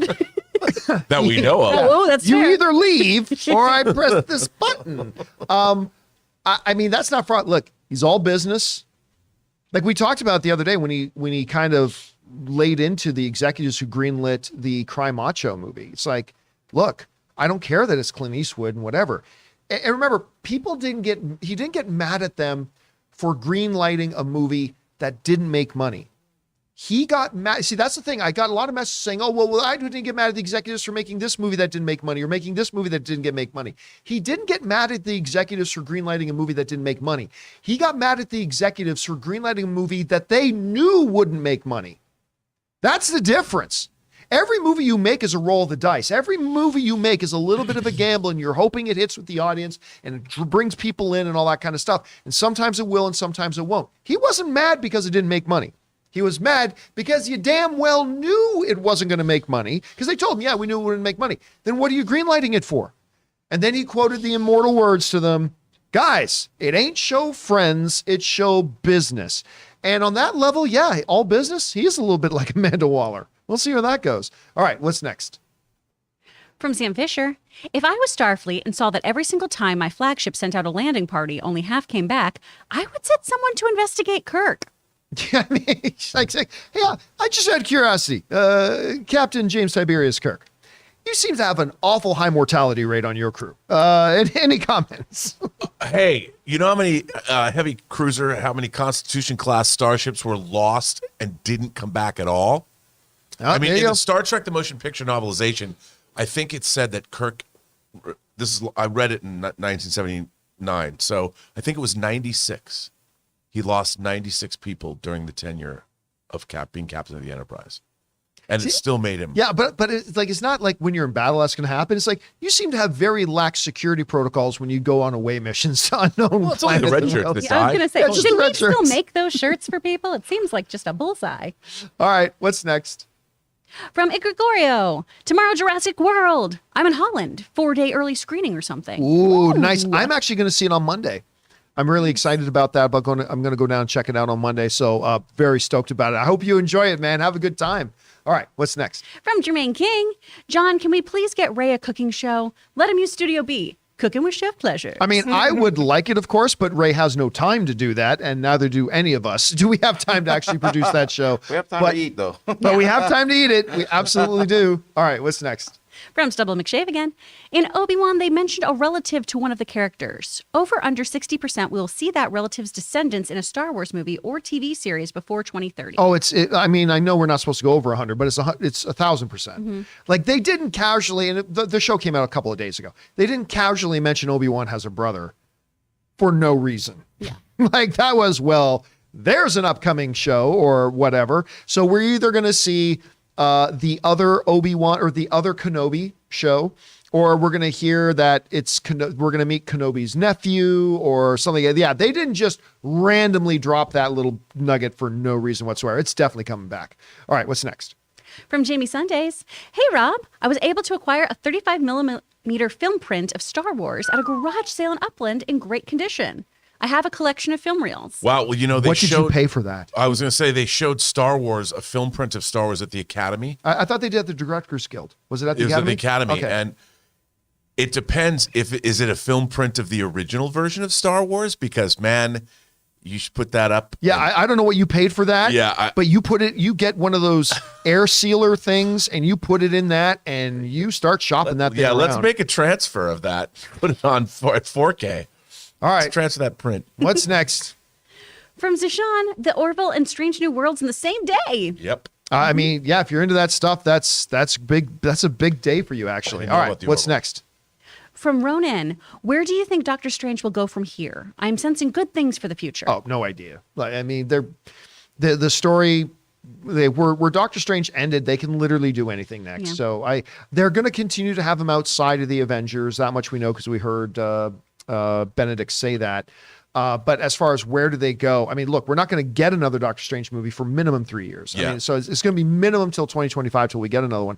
But clearly they'll continue to use him in the MCU wider as well. But which direction they go, obviously at some point he has to become Sorcerer Supreme. But how they do that, when they do that, we'll have to wait and see. All right, what's next? From Omar OVO, is it just me or was Spider-Man 2 snubbed for an Oscar? I mean, that movie was so good. Like, it was such a compelling film. Which Oscar? Best Picture? No, it didn't get snubbed for Best Picture. Yeah. But I mean, listen, there was Rob, you'll remember this. There was a good chunk of time. There was a good era where a lot of people it was kind of understood that Spider-Man 2 was probably the best comic book movie ever made. No, absolutely. And honestly, for a while, there was a big debate. Was it X-Men 2, the greatest comic book movie ever made, or Spider-Man 2? And I still contend it's a top 10 all time. It's great. Spider-Man 2 is great. Yeah. And you know what? A template for what like a great comic book movie is in a lot of ways. It's absolutely fantastic. All right, what's next? From Blake, just got my first hot toy, Miles Morales with cat. The Bodega Cat version. Great figure. What cat? Well, there's I think it's from the game. What cat do you speak of? I think it's from the Why game. the F would they ruin something like a hot toy with a cat? Because they're beautiful. That's right. All right, what's next? From Sam Fisher, is Amber Heard appealing worth it? Like doing the appeal? Yeah, I think it's Well, it could save her $8 million. Yeah, I mean, when you don't have that money. Because at this point, she owes Johnny Depp $8 million. Because the math, Johnny Depp won 10, she won 2. She owes Johnny Depp $8 million. And her lawyer says she doesn't have it. And who has $10 million sitting? I was going to say, isn't there an additional part of this ruling too if she can't claim bankruptcy for not paying this? Oh no, that you can't. A ruling cannot supersede law. Okay. So I mean, she could go bankrupt over this, but so yeah, it may not revive. I contend that even if it goes to appeal, and even if she wins, I don't think it saves her career. What it will save is $8 million. So yes, I would say it's worth appealing, regardless, because that's $8 million. All right, what's next? From Anonymous by Nature. From one perspective, Anson Mount's role in Multiverse was to walk up and say, "I'm sorry," straight into the camera and die. A brutal, brutal death. That's cold, yo. Ice cold. Yeah, but you know what? He got to be in the MCU. Yep. And he got paid to be there in one of the biggest films of the year. That was worth dressing up in the costume. Plus, and that scene's pretty great. That's a pretty cool scene. It's a pretty Not only cool does he scene. do something, well, I won't go into too much, but yeah, damn good. All right, what's next? From Crash and Coyote, I really believe after people watch first 3 The Boys season 3 that most people are going to be like, why can't Marvel and Star Wars show be this level of amazing? Yeah, people say that all the time about whatever. Like, I just watched this. Why can't Marvel and they be this? I would just watch this. Why can't this? Well, yeah, it is. And they're also not constrained by Disney. So you can do things in the boys that are. But they are constrained by whoever is paying the Well, bills. that's whatever, true, Like, but- so everybody's got somebody holding a leash. But I think the boys can just do things that make it delicious to watch that no other TV show Yeah, can get away and with. they break a lot with the original comic book stories Oh, yeah. in many ways. Oh, and yeah, so yeah. they're not here. This is why whenever people say, John, why don't you want movies in a shared cinematic universe? Well, no, I do like movies in a shared cinematic universe, but I also like going outside of that. And reason? Look at The Boys. The Boys is not constrained by the canon of 18 other movies that they have to stay to, and we can't break this and we can't do that, blah, blah. They just, you know what? We can do whatever we want. We can tell any story that we want. We can say Pittsburgh blows up because that doesn't contradict the 18 other movies in our cinematic universe. That's one of the great advantages that they do that. All right, what's next? From A. Marcellus, John, to answer your question about how many Inquisitors there are, between Jedi Fallen Order, Rebels, Obi-Wan Kenobi, and the comics, there are between 10 to 15 so far. 10 to 15 that we've seen. How many are there? Are there 40? Are there like first, second sister, third sister, fourth sister, but then simply acolytes? And maybe there's 40 of those that then level up to become a fifth brother we just don't know. There's a lot of unanswered questions, but that is good to know how many they've revealed so far. And by the way, we're probably going to see some more of them in Survivor, the Jedi Fallen Order sequel coming out. I still think there's a chance Cal shows up in Obi-Wan. I really do. I still think there's a chance. I'm not putting money on that, but I think there's a chance. All right, what's next? From Eknor, best way to discover a movie? A, flipping channels on TV, or B, browsing through a streaming app catalog. Browsing through a streaming app catalog. What are channels? Yeah, it's like what is a flip? How does one flip through a channel these days? Yeah. No, it's absolutely going through. Listen, even now today, every once in a while, I'll load up one of the streaming services, and I'll just go through the catalog. And go, ooh. Okay. Yeah. Do you do that and not watch anything? Because I do. 80% of the time. Yeah, yes. I just flip through and I'm I like, just add stuff to my queue. Yes. I don't watch it. Yeah. You just keep clicking through. But that's the best way to do it. All right, what's next? From Trevor, any thoughts on branching out of movies? Sports show, right? Or a cooking show? Okay, You're really so pushing this cooking. Yeah. I do not want to have to clean up after every episode. here's the thing. When would we do those shows? That's the thing. Like I've always thought, and here's the other problem too, is I've always said in another life, I'm doing sports commentary on an ESPN local radio channel somewhere. I mean, that's what I would be doing. I love sports, all that kind of stuff. I've wanted to, like me and Dennis Zen would always talk about starting our own UFC show and blah, blah, or whatever. I thought about doing like an NFL, Monday mornings thing, but the reality, there's two realities. Number one, I just don't have time for it. And number two, that's not the nature of our channel. Right. Our channel, we talk about our favorite things in movies, movie news, TV, and streaming. I mean, that's the nature of our channel. So I think a mistake a lot of fledgling YouTube channels make is they do not zero in enough on what their target content is. And when you try to do too many things, you'll do nothing well. I mean, there's room right here for one of those grills at Shogun right here. Oh, what are we talking about? And in between each topic, Ray, how's that sirloin coming? That topic pairs well with us. The splash of this. And you know what, John? On my own channel, I do a physical media show. It has its own audience. It hasn't grown. And if I was basing anything I do solely on economic reasons or whatever, I would never do the show. I do it because it's fun. We have our same little audience. We've done almost 70 weekly episodes, and it hasn't. Is it worth my time? Well, it is because I like talking about physical media, and it gives me a reason by this. So that in itself is enough. But if you're looking to grow a YouTube channel, like you just said, you have to play to your audience. So yeah, and you have to understand like what's the nature of it. And so anyway, so here's the thing: we try to make everything that we put up on our channel is something that could appeal to our existing viewers. And if I suddenly came out and put out a UFC show, well, I know right away 80% of our viewers are not interested in that. Right. See, we do an Obi-Wan show. 80 to 90% of our viewers are interested in that. We do a show about best movie, worst movie. That will appeal probably to 90 to 100% of our viewers. We do an Office Virgin show. That'll probably appeal to 70 to 80% of our viewers, right? So, but if I came out and did an NFL Monday show, maybe 15% of our viewers would be interested in that. And that's not good for the channel as a whole. So there you go. I gave you a little masterclass in YouTube channeling. Anyway, guys, that's it, right? I believe Yeah, so. That's all. That'll do it. For today's installment of the John Campea Show, thank you so much for being here and making this show part of your day. Big special thank you to all you guys who sent in those super chats. Number one, because you gave us great fun things to talk about. But number two, you supported this channel as you did it. And all of us involved with the John Campea Show, thank you guys so very much for your support.